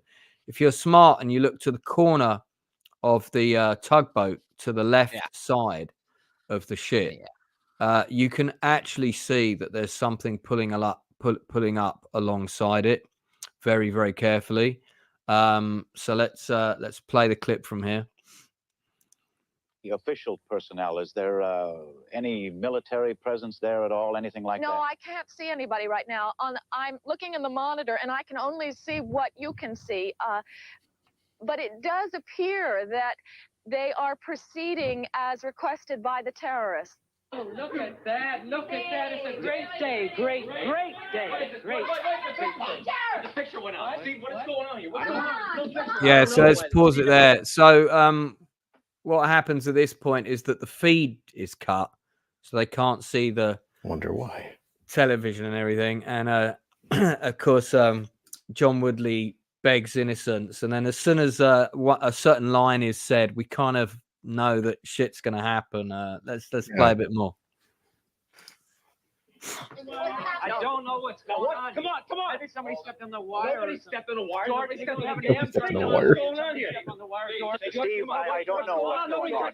Somebody touched the wire. What's going on? Steve, what's going on Wait. out there? George, see this? What do you see out there? What's there? John. It's still a movie out. All right. John, I'm being John, we have no picture here on the monitor, John. They've had a power failure in a transmitter at WPIV. Steve, there's nothing intentional here. Every television. Why don't you tell that to Dr. Lyman? Pause. Because he So can't... it's interesting that every television apparently is off the air, which is bullshit. That's what they've been told. The only television which is actually off the air is the one in the ship. So how's it going, Nerdly? We are talking about the film's Special Bulletin, the directing debut of Ed Zwick. It is interesting though when he's like, "Hey, listen, I didn't plan on actually blowing stuff up, and the American people forgive me." Especially nowadays, if he was live streaming that, how many people would be siding with them? How many people would be hating these guys? I think most. I mean, Dude, I don't know, but I think the Charlie majority Manson got like fan letters and shit. Yeah, dude. I mean, oh yeah, no, there would be that, but I think most people would not side with them because I mean, any plan that involves how many people would be sympathetic? Like, well, he wasn't serious. He wasn't actually going to blow it up. He's actually the good guy, and I don't know. Yeah, well, I mean, I don't think Bruce Lyman in the film ever had any intention of setting off the bomb. He just needed the threat to be real and verifiable, which is why he got Dr. McKeeson to build it. Yeah. But once McKeeson contaminated himself, I think he's just kind of wanting to go out in a blaze of glory, whatever happens. So let's play a bit more. Let's hear anything over the monitor now. Dr. Lyman, we understand there's been a power failure in a transmitter in North Charleston. What? It has nothing to do whatsoever with what you're seeing on the dock. What? Every television in Charleston is off the air. What? My God. Power failure. No, there's not a power. They're having a power failure right now. They're still unloading out there. Well, get ahead. Go up there and see what's going on the bridge. What's going on? Come on. Oh my God. Oh my God, those are troops. Okay, let's pause it there. They're coming forward. Now, if you watch this, another interesting thing I picked up about on this, and I remember thinking about this when I first saw the movie, is if you watch the firefight carefully, you'll see at least one of the special forces guys is killed in the firefight. If you watch, you'll see he's shot pretty badly. Unlikely he would survive, and he falls down into the ship. It happens quite early on. I think a second one is hit, but not killed, probably injured.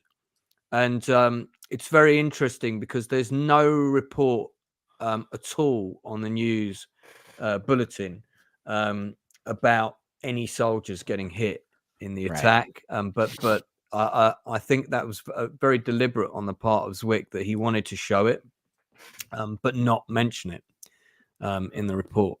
SEALs, Daryl Johnston, SEALs going in. Yeah, absolutely. That's who they are.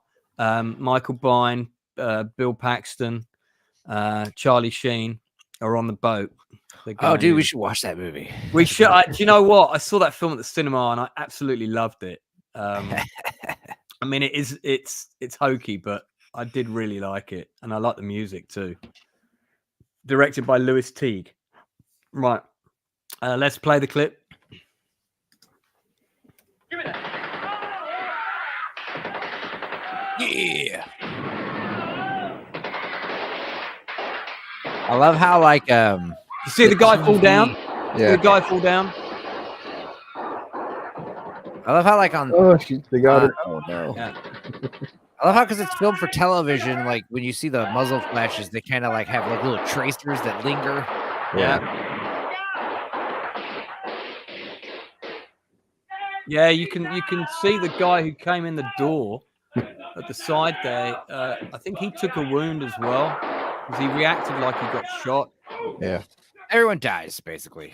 That's the whole thing. No. Everyone doesn't die.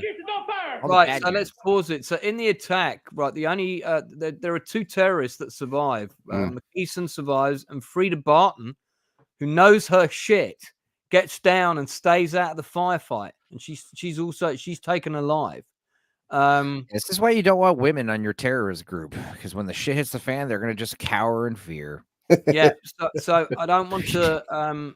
We'll try not to spoil too much. So we've spoiled a fair bit, but might as well. I mean, I did say spoilers are coming. No, but I don't want to show I don't want to show the clip too long. Let's jump forward a little bit.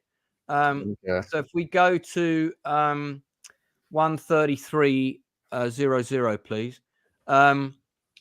So they take control of the ship. The bodies are removed. There's an interesting comment, and if you watch the film, look out for it, where when Frida Barton's taken off the ship, you can hear some people applauding. And the female anchor, Susan Miles, quickly interrupts the broadcast and goes, that applause that you can hear is for the SEAL Commando team and not, I believe, for Frida Barton. And I thought that was really interesting. To make it clear that no one's applauding the actions of the terrorist. But it's a nice little touch. Now this is a bit further on, and the bomb is due to explode in about 20 minutes. It's pretty tight timing. And the Nuclear Emergency Search Team, or NEST as they're called, now on board the ship. But this is the initial reaction, I think, to the ship being taken control of. Let's see a bit. Carried away. Meg, Barkley, are you still there? John, we were not able to see too much. Everyone here is just astounded, absolutely in the state of shock. We have been moved to a safer area of the Yorktown, the fantail, but we're just so happy that Steve Levitt is safe. What a brave moment, and that the bomb did not go off. You can second that over here, Meg. Bernard Frost in the Cali Junior High Gym in Sweet Riot. We have some pretty excited people, as you can see. Back to you, Meg. They seem to be getting everyone off the ship very quickly now. And there's Steve Levitt. He appears to be all right. And yeah, so the reporter and his cameraman also both survived. Yeah. Yay. The Daryl Johnson said, "Is that OJ?" I don't think it is. Actually, I'll find out the name of that actor.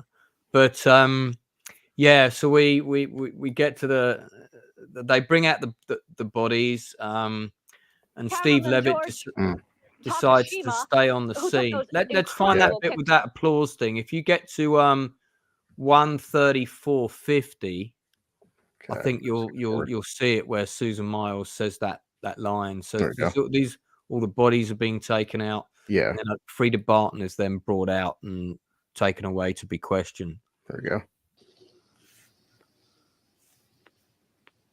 They got him. Steve, did Lyman say anything during that final firefight? Did he have anything at all to say to you? Well, no, to tell you the truth, John, we were all so worried about being killed at that moment that I wasn't able to hear anything that Dr. Lyman may have said. If he did say anything, That cheering that you hear is for the Delta Commando team, I believe, and not for Frida Barton. Oh, so Delta's not SEAL team. My how are you so quick to know, lady? You know? Yeah, I mean, I thought that was really interesting as well. But then I was thinking, who's cheering her on? Because the people that are kind of cordoned off the section of the National Guardsmen, there might be some members of public beyond that, but it's a volunteer evacuation of the city. It's not a forced evacuation, although everybody is told to leave their homes, but some people might have stayed behind. But she could be right. She could be right that maybe the commando team, the Delta Commando team, Chuck Norris is actually just to the left of camera. We can't see him. Chuck Norris's team, indeed. Did you notice, Lance, when they were cheering everybody on the American flag, somebody had a UK flag in the background too, waving it? I'm like, why? I have no idea. I can't. I'm really offended, seeing a UK flag when over there. So let's cut back to let's move on. So the nuclear emergency search team, they board the ship. And they're starting to dismantle the bomb. We go to 1:40:30. It's not a mockumentary. It's shot entirely like a documentary, but with actors, nerdly, and it's shot like it's a real broadcast and was broadcast like it was a real broadcast in 1983. It ends with man. The 1:38 mark. Look at all these these phony commercials they start having. Ford. These are real commercials in the middle of the YouTube broadcast. Yeah, there's a dog. Yeah, I mean, sorry. I guess what I was getting at was it's not a mockumentary like Best in Show. It's not a comedy. No, not a show one is. No, you can have dramatic mockumentaries. You can indeed. Commercials, beer commercials. Yeah, it's all the commercials of the era. Yep. Eyelashes. Mommy, why are your hands so soft? Oh, look, there you go, Lance. Remember this?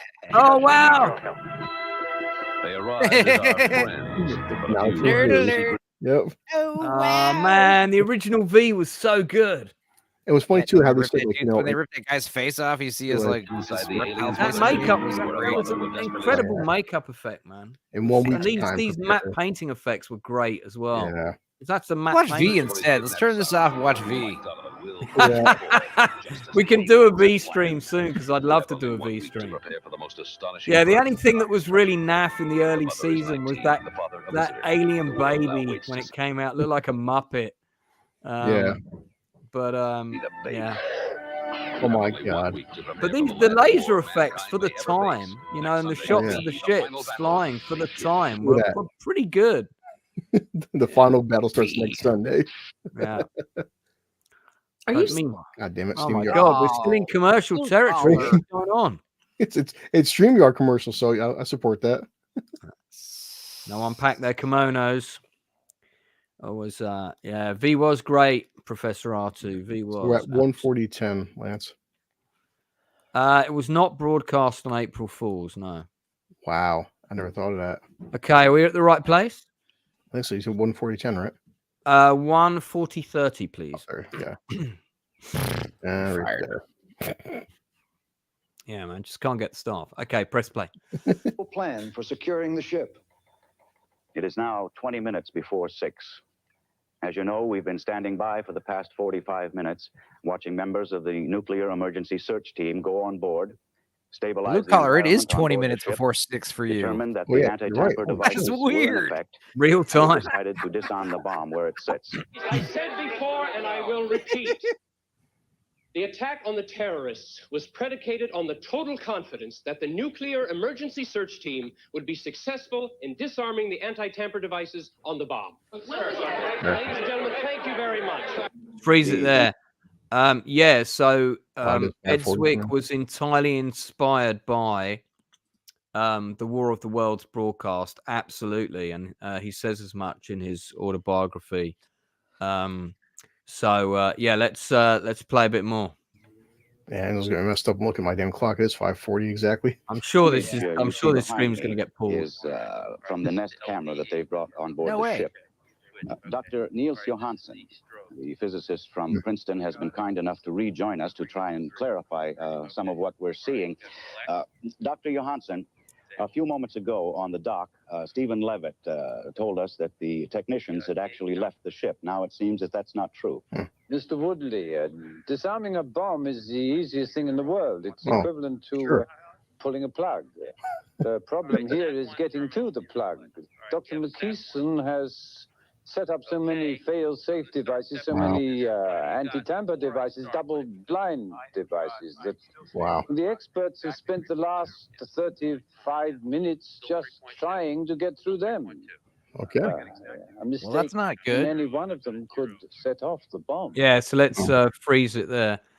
So McKeeson implied as much earlier in the film that he had a lot of fail-safe devices and things of that nature. Let's go to 141.50. Probably won't be much. Oh, you're already past that. Are you past that? Yeah, we're at 142. I know. We'll hang on a second. Let me just 142.03. Actually, yeah, I think we can probably just play it forward from here. Playing. Just keep playing. Yeah, let's play forward from here. There you go. Give me the double. That's it. Okay. All right, we're gonna separate. Okay. Coming over. All right, we're gonna separate. He's disconnecting the status circuits that keep maintain the constant. I've got up to about a 4.3 here. Whoa! What's this voltage? Can you read it? It was already separated. He clipped it. Is that one? Whoa! It's trying now. All right, 8-4 procedure. Implement. Go. All right. Here we go. Hold it. I'll read it. Okay. Oh boy. John, something seems to be going wrong here. Have you heard anything there in New York? Dr. Johansen. There's a double reverse situation and not what they expected. The danger is that having connected the SAT, it will set up a feedback that will... Dr. Johansen, please, in layman's terms. It's getting hotter. There is about 100 pounds of explosives in there. Geared to set off the chain reaction. They have just put a match under the whole pile. Okay, let's freeze it there. So what McKeeson's done is he's basically anticipated their move, and he set up the bomb so that if they cut a certain wire, it was actually going to cause effectively the bomb to be lit. It's a trap. Yeah, it's a trap, and it's going to go off very promptly. Now, Professor R2 has asked, so why didn't they haul the thing out into the middle of the ocean? Well, first of all, oceans are quite rocky, and if you've got a bomb on board a boat, which is a moving object, and you take it out to sea, even if you do everything you can to kind of keep it still, there's a good chance that the bomb will go off, especially if it's already known to the team who are trying to disarm it that it has several fail-safe devices on board. Yeah. So I think within the world that the film's created, it's entirely plausible that they wouldn't tow the ship out. The second argument is don't try and defuse the bomb, tow the ship out. With a guy who's got a speedboat attached to the back of the tug, who can then, 10 minutes or 5 minutes before, set the tug on a course going out to the ocean. The guy put it on a damn helicopter, and Batman Dark Knight Rises it out of there, I mean, in hindsight, I guess if you have 20 minutes to defuse a bomb and it's filled with all these tamper devices and fail safes, it might be safer to just because you already are on the ocean. It's not like you're in the middle of America, where you have to you've got, wherever you take it, there's going to be casualties. You just take it out of the ocean, kill a bunch of fish. Still, even if you did take it 20 miles out, it's probably might be a suicide mission for the pilot. And there will probably still be some casualties and fires and stuff like that on the coast. Who knows? If you were the president and you were bearing in mind this is a high pressure political decision, you've got to find someone who's willing to do the suicide mission quickly. And then you've also got people on the other hand, you've got a team saying to you, but we can go in and we can disarm it. Are you confident you can disarm it? Yes, we are. We're confident we could. That's why we're Nest. Sure. That's why we're.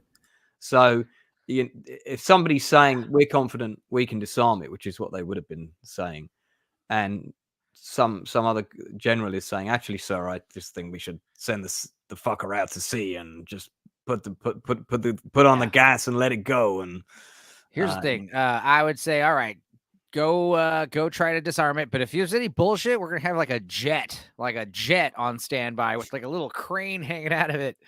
Because a helicopter could go faster than a boat, but a jet, the jet, you could go out 5-10 minutes out. You'd already be on the middle of the ocean. The bomb is actually attached down in that lower part of the tugboat. Oh, boo! All right, well then, If you move it from there, it's gonna go off. Okay, well then, you have to tug the boat. You have to tow the boat very quickly using, I don't know. So Dark Knight Rises copied the end of this, is what you're really trying to. Sounds like it, yeah. Nerdly says, I had a double reverse situation while playing Uno with my kids earlier. It was horrendous. Yeah. I've been there. The further you get from the coast, the more lives you can save. But also if you were trying to move it and it was airborne and it went off, that would kill even more people. Oh yeah, airbursts. It would also create a huge EMP. Yeah. Let's play a bit more and see what happens, and see if the Nest team can hold their mettle, or will they panic and try to leave the ship. You guys are the best. Come on. Right here. That guy runs away. I'm not going to leave the dock until these people leave. They are still. We still have about 17 minutes left, right? Nope. John, there are 2 more trucks now arriving at the dock. Command control, copy. We're up to 5-6. What's the reading? All right. I'm up to 5-6. 5-6. All right. Now we're gonna have something seems to be going wrong. I don't know what it is though. Come on. I don't know what's going on. Come on. We gotta get out of here. Come on. Dave, you enjoyed You gotta get out of here. What? I couldn't hear you. You got 2 seconds to get 5 miles away. No, things seem pretty calm here right now. There's not. Jesus. Larry, come back. Larry, you fucked it up, Larry. Yeah, so something's gone wrong. Yep. And panic sets in. Yeah. The terrorists win. and it sort of gradually dawns on the broadcasters that maybe the bomb's gone off. Let's pause it there. Yeah, they're taking it dead serious. Crying. No. Now, it's blue collar when he wakes up in the morning. At one point, they cut back to Meg Barkley on the carrier, and managed to get a hold of her, and she's basically on the carrier. Her cameraman has been killed, but it's so, you know, the priority of the news team is to get her to play back the tape that her deceased cameraman actually recorded, because he was pointing at the dock at the time. So if we go to 1:47:25 forward here, and I really like that about this film. It's like, even though, you know, that shit happened, it's like, we need to see the footage. We got play the footage. Get an Emmy. Play the footage. Just think of the awards dinner you'll be attending. Yeah, like that's the thing about newscasters. Something like this happens, and the day's over, and they're like, "That was the best day of our newscast career." You know, a tape of he died for the cause. Why is she cradling his ass? Tell him to run the tape, Meg. Why is his ass pointed right up in her face? Meg. Well, he didn't get to choose the position he fell in, Stepenzo, because he's deceased. I think he probably would have been facing the other way, but she's blind. She can't even tell because the flash blinded her. She was looking the other way. Oh yeah, she's lucky because she stands behind this metal. Stuart, can you see what's up? Oh, right there. Yeah. Damn. Yeah. Now, I'm no holy scientist, shit. but I think if you were that close, you would still be vaporized. Like you're saying, good on them for everything's on fire. It was it was a small I can't remember the exact yield of the bomb, but it's smaller than the one in Nagasaki. Yeah, because this was but she if he was placing that's a technical issue. Yeah. Clearly, but he's actually running around on fire when the second detonation goes off. No. Yeah, the shockwave hits them. You know, yeah, that's what happens. So that's why I think Professor R2 on. So you're only gonna suffer for about a minute maximum. You know, I'm on fire. Let's hang on a second. I want to cut to there's a compilation of like news reports. So we go to 1:49:10. A little bit further on. So we're about here. Yeah, play from there. In South Carolina. Can we get somebody? Anybody? A hermit at the Pentagon. We have Merrick Cunningham now in Charleston. Firestorm of enormous destruction.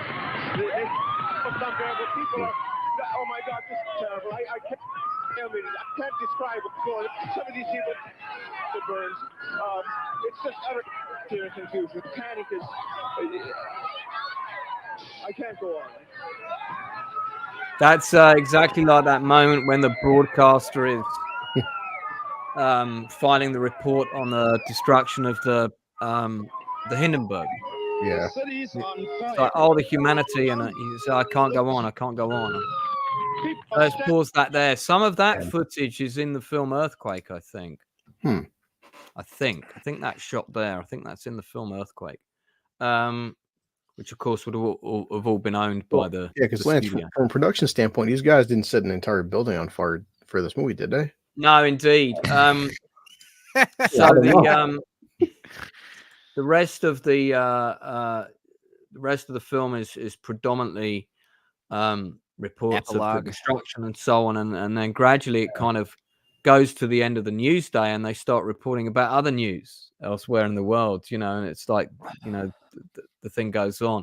I want to show you something interesting at 1:52:15, because there's kind of a sort of wrap up report of, you know, the damage to the city and so on, and this guy's crying when he does the report, and everyone's right. Yeah. Hold it there. Right now, this when you get the shot of this ruined building, I'm going to get you to pause it. If you play there, please.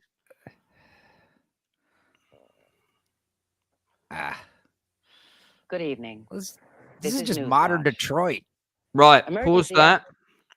That location is the Is that same wrong? location. That's a big factory works, which is east of Los Angeles, quite a way out. That whole site, which is derelict, has been used in a number of movies. The film that it's most well known for is the location for the replication of the destruction of Los Angeles in the film Independence Day. Oh shit! So that's the same location. But I don't know if you guys remember this kind of pretty bad B movie from the late 1980s, might have been early 1990s, and the name of the film was like, speciality.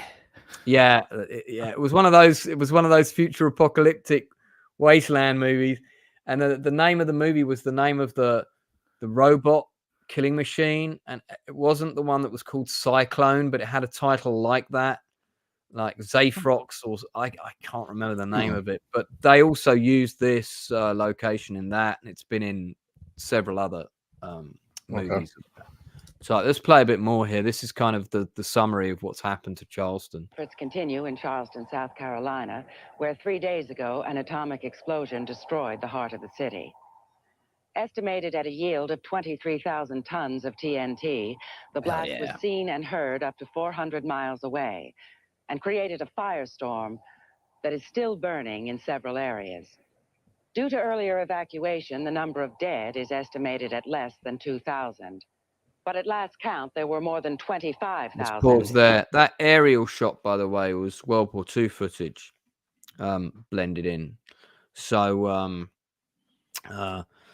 that's an interesting comment from Darth Plato here. There's a certain irony to this. In 1961, there was a nuclear blast from a crashed B-51 by Goldsboro, North Carolina, declassified in 2013. Man, that's a movie waiting to be made. Somebody should make that. That sounds really interesting. Well, I might have to put that under my potential script so I can add it to the other 30 that I haven't managed to get produced. This was for drone footage, didn't have all that. This is So from here, the film kind of carries on, goes into a news report and so on, and really that wraps up into the end of the movie, and that is Special Bulletin, the first feature film by Ed Zwick, and I think he made it when he was in his late 20s, I want to say. I mean, I think it's an amazing movie. I really do. I think it's really well done. For the most part, the acting is good. I think some of the stuff towards the end is hammed up a little bit, but it's pretty consistent throughout. And I just think, you can really see the talent in Zwick in this film, first movie of his career, and I'm glad that the studios backed him for the films that we got, because this is the man who gave us Glory. This is the man who gave us The Last Samurai, and he's on set directing The Last Samurai here. He also gave us Blood Diamonds, Legends of the Fall, and Defiance, which I think is a very underrated film. So all good stuff. So if you haven't seen it, strongly recommend it. It's just a really interesting film. Some people might not like it. Some people might think it's too big of a anti-war movie, and of course there is that theme is there, but I think there's more to it than that. I don't think that's all the film has to offer. What you got there, Stepenzo, on this map thing? Is that something I should nuke click? map?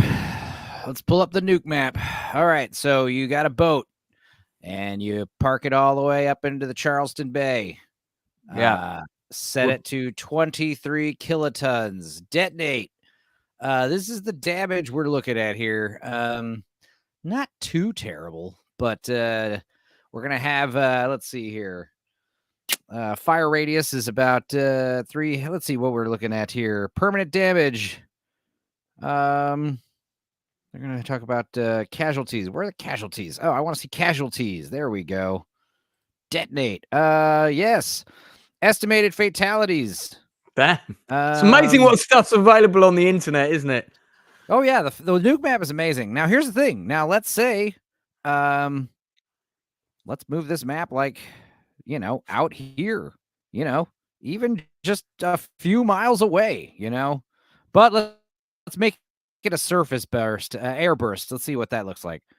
Yeah, still, I think in hindsight, it would have been better to take it out to because obviously, I mean, shit, you probably brought it all the way out here if you were hauling ass. Well, I would have said who knows? if I was the president, I would have said to the Nest team, well, if you're confident you can diffuse it, why don't we do a twofold plan? We'll take the tug out to sea. You're going to stay on board because you're confident you can diffuse it. And just in case it's out to sea and, you four guys are, the ones, yeah. Damn, here's the Darth Vader Fallout just map, said we though. That is we did not a review good. of Glory. Yeah, that's a pretty bad Fallout situation. Dude, I mean, Fallout is not looking great. That's bad. the size of the detonation and stuff in the movie is about right, I think. Because 23 is the what they ship said was officially. the ship was 6 kilometers. Now here's where it gets the interesting. Yorktown. Now plutonium with a yield of 19 kilotons per kilogram, and the bomb on board having 5.2 kilograms of plutonium. That is a constructed theoretical yield of 98.8 kilotons. So that's the thing that the movie didn't get right. So let's just round it off to 90. Let's see what 90 kilotons looks like Big here. difference. Let's see here. Oh yeah. That's a lot worse. Estimated fatalities 11,770 instantly, and 27,000 injuries later. Top of the Fallout later on too. Look at it. It goes all the way. It's going to go all the way almost up to you. No, not really. That's not that bad. Yeah. Okay. Still, that's one bomb, that's pretty insane. Yeah. Yeah. Glory is an amazing film. Hey, Lance, did you mention he did? I realized he did Courage Under Fire, which I think that's a very good He did movie. do Courage Under Fire. Yeah, that's a great. And they wanted some shots of Meg Ryan actually in a helicopter. Yeah. In a flying seat, and she refused to do those. So they this is a had to 50 megaton they body bomb. doubled Jesus. her, and then they built a helicopter that was on top of a rotating Also, platform. Another film. It's funny. He directed Denzel also in The Siege. So he's directed Denzel in The Siege, Courage Under Fire, Glory. I mean, directing. Let me grab his book so I can give it a plug because I want to. R2, dude. Oh my God, two things at once: tow the boat out, and have the diffusing crew on the boat at the same time. Duh. Maybe that would have been the smart thing to do. See, that's the thing about this movie is it gives a terrorist the idea, hey, we could just sail a boat right into a harbor and detonate a bomb that way. But it also would give, bomb diffusers ideas. The joke from Tropic Thunder, Enzo, he actually directed I Am Sam. Remember, because he went full. Edward Zwick. Zwick directed I Am Sam. Yep, I didn't know that. In poor, somebody went full. I understand that they did the fluid camera because it's supposed to represent Sam's mental instability. Sorry, he didn't direct it, but was he producing it? Sorry, it's on his it's on Google. Yeah, it didn't seem like an Ed Zwick movie. All right, why is he attached to it? Seemed more like a green the whole time I was looking for it in it. This is his hits, flops, and other illusions. He produced it. One of the things that's really nice about the book is at the end of each chapter, he has his top 10 tips on a different topic. And this one, for example, is top 10 tips from long lunches with Sydney. And he's referring to the film director, Sidney Lumet. It's a really, really good book. 12 renuminations of a writer-director. It's well, funnily enough, Coast Guard were the people who got kidnapped at the beginning. I mean, my thoughts on this are that the boat probably was too dangerous to move because of the anti-tampering devices, because a lot of those tend to be sensitive to movement. So it would have been a risk, but hey, probably a risk worth taking because it might not have gone off, and you might have got it. Charleston Bay. Charleston remains a desert forever. Is that the outcome on the nuclear chart? No, that's what they said in the movie. They're like, we don't know if we're going to rebuild the city or if it's just going to remain a desert forever. We'll see. You know, that's kind of what they close off the movie with. Yeah. So, all right. Well, look, we'll begin to wrap it up there because we're bang on the 2-hour mark, which is generally how long I like to go on these things. Blue, sort of thoughts on the movie, and did you have one standout performer that you particularly liked? Definitely. I mean, I'd say the two news anchors, because they were taking it so serious, and like you're saying, Lance, they're playing off each other really well. And my thoughts were just, as I said before Enzo hopped on, is that, man, I really wish that I didn't know, because that disclaimer. I mean, I get, like you said, why they did it for, but man, it would have been a lot different of an experience if that disclaimer wasn't there. But because of War of the Worlds, I get why they had to do it for. And as people said, as his directorial debut, what a fascinating direction to go in, because he could have went a lot of different directions. And since he made that movie, boy, this guy's got one hell of a filmography too. Yeah. I mean, it's, as I said, it's amazing when you read his biography about how he talks about the projects that didn't happen, and in quite some detail. Look at this. There's a great still in it for IMDb. Who thought this was a great still to put up? I guess it's metaphorical, but and they were really good. What's your final rating out of 10? Oh God, I'm trying to think. Damn, I'll say a 9. Okay, because it's really serious. It's a really serious film, and it's a modern day. Well, back then, modern day War of the Worlds. People in the chat, if you've seen the film, I'd like to know your ratings out of 10. Stepenzo, final thoughts, rating out of 10, favorite actor?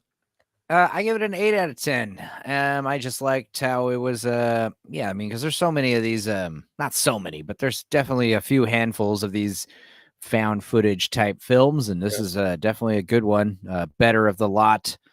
And it's believable. It's definitely like, if I told you this was an actual 80s, news broadcast, you might believe it if you were stupid and didn't know history. It's very, effective storytelling. Kind of reminds, like I said, a dual Steven Spielberg. Like Ed Zwick just showed up to the filmmaking business and put his dick on the table. It was like, this is what I got. Check it out. And everyone was like, hey, we like it. Nice. War of the Worlds radio broadcast aside, was there a found footage movie or before this one that came out? I mean, I don't know about before this one, but definitely since then, there's hundreds. Dozens. Since but I mean, there's Cloverfield and what other ones? Like most of them seem to be like disaster oriented nowadays. This was made in 1983. So before this would have been Cannibal Holocaust. That was like the big one. That was like everyone was going crazy over. That was the Italian. They literally put the director on trial because they thought he actually had something to do with these people dying. Jesus Christ. And they had to, bring the actors out on, and they had to testify that they're still alive. It's fun, but when you make effective movies like that are so well done that people think are real. There's a lot of them too. Yeah, most found footage movies are either like horror, where like there's like we're recording our vacation and Bigfoot shows up, or these kind of disaster films and science fiction stuff. Not a whole lot of like comedy found footage. Yeah, Enzo's right, man. If you type in Google found footage movies, it's like 99% of them are just horror films. Really because it's like a cheap way to do a horror movie. And of course, then they were mostly made in the 2000s to right now. Let's look up 80s, specifically 80s found footage movies. I mean, are there many? There's Cannibal Holocaust, Guinea Pig, Flower of Flesh and Blood. I have no idea what that is. There's something. UFO abduction. That's a famous one. UFO abduction. Yeah, it's on Tubi right now. It's not even really a full-length movie. It's like an hour-long, like freaky what video. year did that come out? 1989. Yeah. Oh, okay. No, I haven't seen that one. I've seen the Close Encounters. You've probably seen the famous video footage of the alien on the table, and they say, "Oh, here's real footage of an alien on a table." And there was a film made about the guys who came into that footage and how supposedly they destroyed it, so they decided to recreate the footage themselves. Yeah. But honestly, like Darth Plato said, like you could probably just watch like the last 20 minutes of this movie and still like get a huge, huge definitely adrenaline rush. Like, what the heck, dude? That's the thing. If you look in the comment section for the YouTube version, that's like the most talked about comment. People are like, man, the last 20 minutes, if you just would you could probably just start with like the backstory, like, hey, there's terrorists, they're expecting nuclear detonators, they have a bomb, here you go. And then the trucks are shoving up, and you start right there and still have like, is this true, Lance? Someone put down on YouTube that this won 5 Emmys. Yeah, it did. It won a bag full of Emmys. That's correct. Everyone, like I said, everyone was going crazy over the nuclear awareness stuff. It was a hot commodity at the time. Okay, because war is bad, bro. Well, wants to die in a nuclear hellfire. Yeah, I mean the day after, which came out slightly before Threads in the UK, everybody it was a huge television event. It was like you're going to see what happens in a nuclear attack for the first time, and it was I can't remember. I think it was ITV that bagged the movie, and so of course like everybody at my school was like, "Well, we're all going to watch The Day After tomorrow night."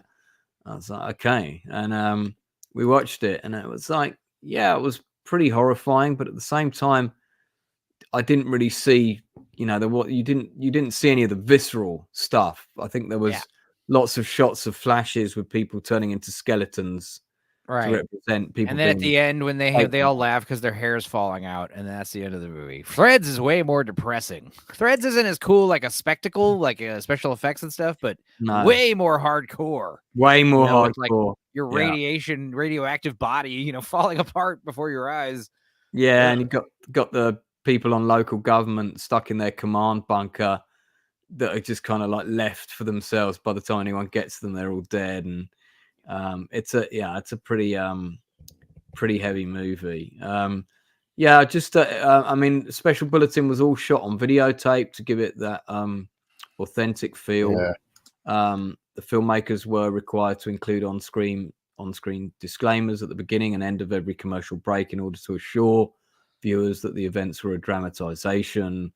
When it was first broadcast, dramatization also appeared on the screen during key moments of the broadcast, probably in the midst of the gunfight. I'm guessing. There was one NBC affiliate that refused to air the film out of concern because they still thought people would be deceived into believing it was an actual telecast. Washington Post and the New York Times both praised the production. The New York Times said that there were 2,200 calls from alarmed viewers in New York, Chicago, and Los Angeles. 2,200 morons watching. Hell yeah. Asking if the program was real. It was nominated for 6 Emmys. It won 4, including Outstanding Drama Special. I would love to have seen what else was nominated that year. Got a couple of others. But hey, and then it was released on video subsequently. Countdown to the Looking Glass is a similar film, Canadian film that came out in 1984. The Day After came out in 1983. Threads came out in 1984. And The War Game was the British sort of pseudo documentary about this kind of playing out. That was 1965. There was a bit of a trend for this kind of stuff around that time. And then you had also a few similar films in the 90s. Darth Plato gives it 10 out of 10 based on the last scene alone. There was a fake telecast just before the release of Independence Day. It was a story in a motel and it was on in the lobby and the clerk was watching it and believed it. Alan James. I like the part in I like how you're talking about how all that stuff in Independence Day set in that same setting. That's when the stripper Vivica Fox rescues the first lady and a bunch of other people. And that was so stupid. I love that dumb movie. Do you know what though? I've got a soft spot for that film. It's got such great spectacle, and at that time there was a lot of stuff that we hadn't seen before that they did effects wise that I thought was very cool. But I've still got a real soft spot for that movie. I love the score. It's kind of funny how Roland Emmerich has been trying to like recapture that magic he did with Independence Day since then, and still hasn't really done it. It's always close around that level. No cigar. Well, my final thoughts on it are I'll probably give it 8.5 out of 10. Standout actors for me in the piece definitely would be the two main broadcasters. I think they work really well. But I got to give it to David McLennon as well. He's acting his pants off in this movie, and I mean, God, man, I'd love to interview this guy. He's done a lot of theatre, but of course he also was in The Thing. He had a major role in 30 Something, which was also Ed Zwick. This was a Being There with Richard Dysart, who was also in The Thing. It's in 1979. So I need to rewatch Being There. I haven't seen that, God, for a really, really long time. There he is in 1973 in The Paper Chase, a lot younger there, and in 2005 in The Ghost Whisperer. But yeah, he's an actor that I really rate. He's always good, no matter what the material he's got to work with. He is always good. I've never seen him give a weak performance. And he plays the father in Gone Girl as well. Also in Missing, funnily enough, with Jack Lemmon and Sissy Spacek, which is a great film if you haven't seen it. There he is in 30 Something, plays a right scumbag in 30 Something. So thanks very much for everyone tuning in. We've got 10 people watching right now. Do like and subscribe if you haven't done before. What have we got coming up? We've got some pretty cool stuff coming up. We have got a fantastic interview next Friday. I will be interviewing actor Damon Herriman. Some of you may know him from the television series Justified. He has also been in, he's played the role of Charles Manson twice, both in Once Upon a Time in America. Once Upon a Time in Hollywood. What's wrong with my brain today? And he also played the same role in, I'll remind me of the name of the show about it's a period show with the FBI tracking down. Mindhunter. Thank you. Yeah, on Netflix. Yeah, Mindhunter, which I did watch the first season of. I followed his career since he was in a movie called The Big Steal. And I'm going to talk to him about that. But I love him the most for his role as the boss of Ray Shoesmith in Mr. In Between, which is an amazing show. If you haven't seen it, you should watch it. It's an absolutely outstanding piece of television drama with some very funny moments as well as poignancy about a jobbing hitman in Australia. It's a really, really good TV show. We have also confirmed another guest since I was last broadcasting, coming on the 2nd of May, which is a Thursday. I do try and avoid Thursdays so I don't clash with Open Bar, but I think we'll be on before Open Bar. We have the man responsible for training all the actors on Band of Brothers and Saving Private Ryan. We have got Dale Dye in the house. Coming on the Outcast Creative Channel, no less. And he has worked on some of my favorite films of all time.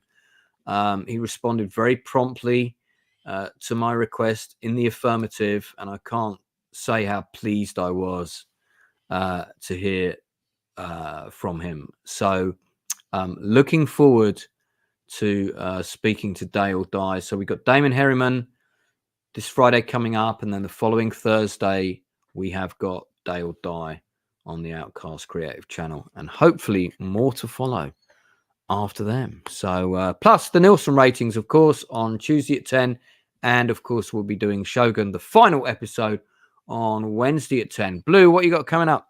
Let's see. Tomorrow, Enzo's doing our weekly roundup, and his buddy, he tagged me on Twitter for Leon on Words of Paradise. We're going to talk about the Ministry of Ungentlemanly Warfare. Triple saying that word. Ah, yeah. I figure I'm going to go see it again. I'll go watch it again tonight because I do. Sometimes you want to be more analytical, watch it a second time, and I'm not paying for it, so why not? Okay, cool. Is that at the cinema again? Yeah, well, remember what I said? I caught the early screen last week, but now it's officially out. So I mean, I might as well go watch it a second time. By the way, I saw One Night with the Devil. Last night with the devil. Late Night with the Devil. Late Night with the Devil. Yeah, I watched it too. Me and Mother laughed. How bad my memory is. I forget the title, even though I saw it today. No worries. Me and Mother watched it last night and had a good chuckle. It's a good movie.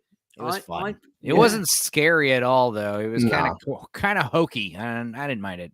I liked it. That's what I liked about it, though. But we'll talk about Tuesday. Yeah, I was going to say, and Enzo, if we can have David, Dallas Mashi, no problem, for our thingy. For I already know what you're going to say. Got it. Yeah, wicked.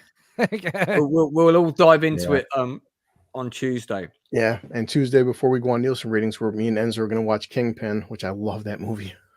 Professor R2, we have I think all been enjoying Shogun here. For us, it's no hate, number one show on TV at the moment, second only to Big Mouth, of course. Oh my God! And I'm really not that.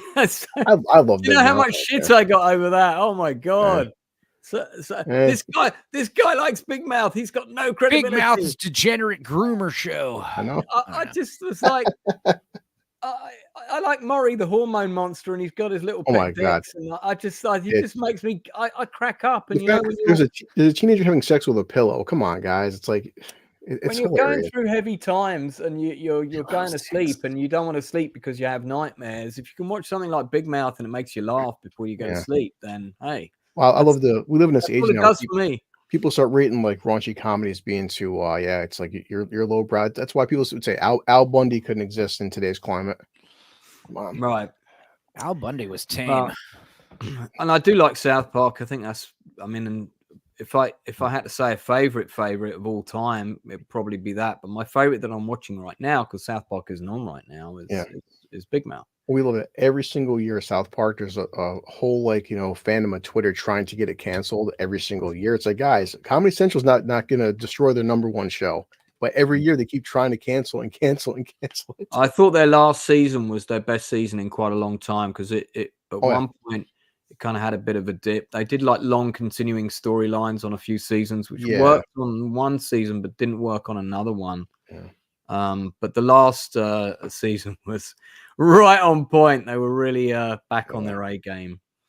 Yeah, Put a chicken in it. Dan, I seem to recall that Dan, you weren't happy with Shogun. So I think I may be detecting a different sentiment being expressed. I mean, depends on who you ask. Like I said, Shogun is enjoyable, but the show's departure from the book is a separate matter. Well, we'll get into that on Wednesday. But we've certainly been enjoying it. I think Wednesday we're going to be on Gooch's Rebel Moon Part 2 stream. Oh boy. Ugh. Yeah, that's after. Yeah, we'll probably talk about it on Monday and Tuesday. Also on Dork side and Nielsen. I'm going to watch it tonight just because I have to give my opinion. I've seen it. I've put myself through it. And, but I might go live tonight. I might go live tonight and bullshit, but I think I actually got to edit the Ewok movies. I'm going to try to make a double feature for beginning of May. But also, I do have Krippendorf's Tribe is supposed to come out Wednesday, but it did get copyright flagged and blocked. So I did submit a dispute. All things go good. You'll see Krippendorf's Tribe on Wednesday. If not, you'll see it another week, and me and Blue Collar will record an emergency, YouTube available movie and just put that up instead. Well, Lance, your stream, I mean, so far it came out good. No one nailed you, no one blocked you, wasn't taken down. So like Enzo said, it seems like you're always rolling the dice with YouTube. even though it's on YouTube and you show it. Well, like, this stream could get blocked tomorrow, so you know that does happen. Yeah, I don't see it happening because it seems like when you block it, you always block it live, and live you're You'll be fine. fine. So, Enzo, do you want to plug anything else apart from that? No, I think that's everything. Tuesday I'll also be on Scavenger's Reign, Gooch's channel, talking about that. Yeah, here's the thing, R2, the Ewok movies, we thought there was one Ewok movie, and we watched it, and it was like, I don't remember any of this. And then we found out there's a second Ewok movie, Battle of Endor. Caravan of Courage. Caravan of Courage we had never seen. And then Battle of Endor was the one we had seen. So I was like, well, since we watched the first one, we might as well watch the second one. And honestly, I got to say the second one was better than the first one, and both of them are better than Rebel Moon 1 and 2. Is there a good battle in the Battle of Endor? Because I have seen it, but I don't. A lot of recycled footage from Return of the Jedi is in the Battle of Endor battle. Right. I just remember that little Ewok that had like white hair and moved real fast. He was like a speedster. That was strange. And then Wilford Brimley is in it. And I was like, where is Wilford Brimley? Wilford Brimley is in the second one. Yes. And he does have a rope. So watch out. Okay. All right. Well, that's it from us. Thanks for everyone for taking part. Thanks for all the comments in the chat. I hope you found this interesting. Do check out Special Bulletin. Do also buy Ed Zwick's book. I think it's also available on Kindle. It's a really good book, honestly, especially if you're in any way connected to the film industry, or you're an actor, or you're an aspiring director or writer. You're going to get a lot out of it. If you're just someone who likes his films, you're still going to get a lot out of it. If you like movies with sad endings, you'll also like this movie. Yeah, man. If you like movies where the bad guys win, you'll like this movie. Okay, that's it from us. So don't forget to, bitch about Big Mouth, and also call people that you care about. Tell them you love them, and instead of doing something less important with your time, because your friends are important in this world, and so your family. That's it from me and my co-hosts. We shall see you again on Tuesday for the Nielsen ratings at 10 p.m., 5 p.m. East Coast time. I don't know what I'm doing with my voice. It's all gone very strange. Oh, God, all right. We'll don't forget to call us Reed.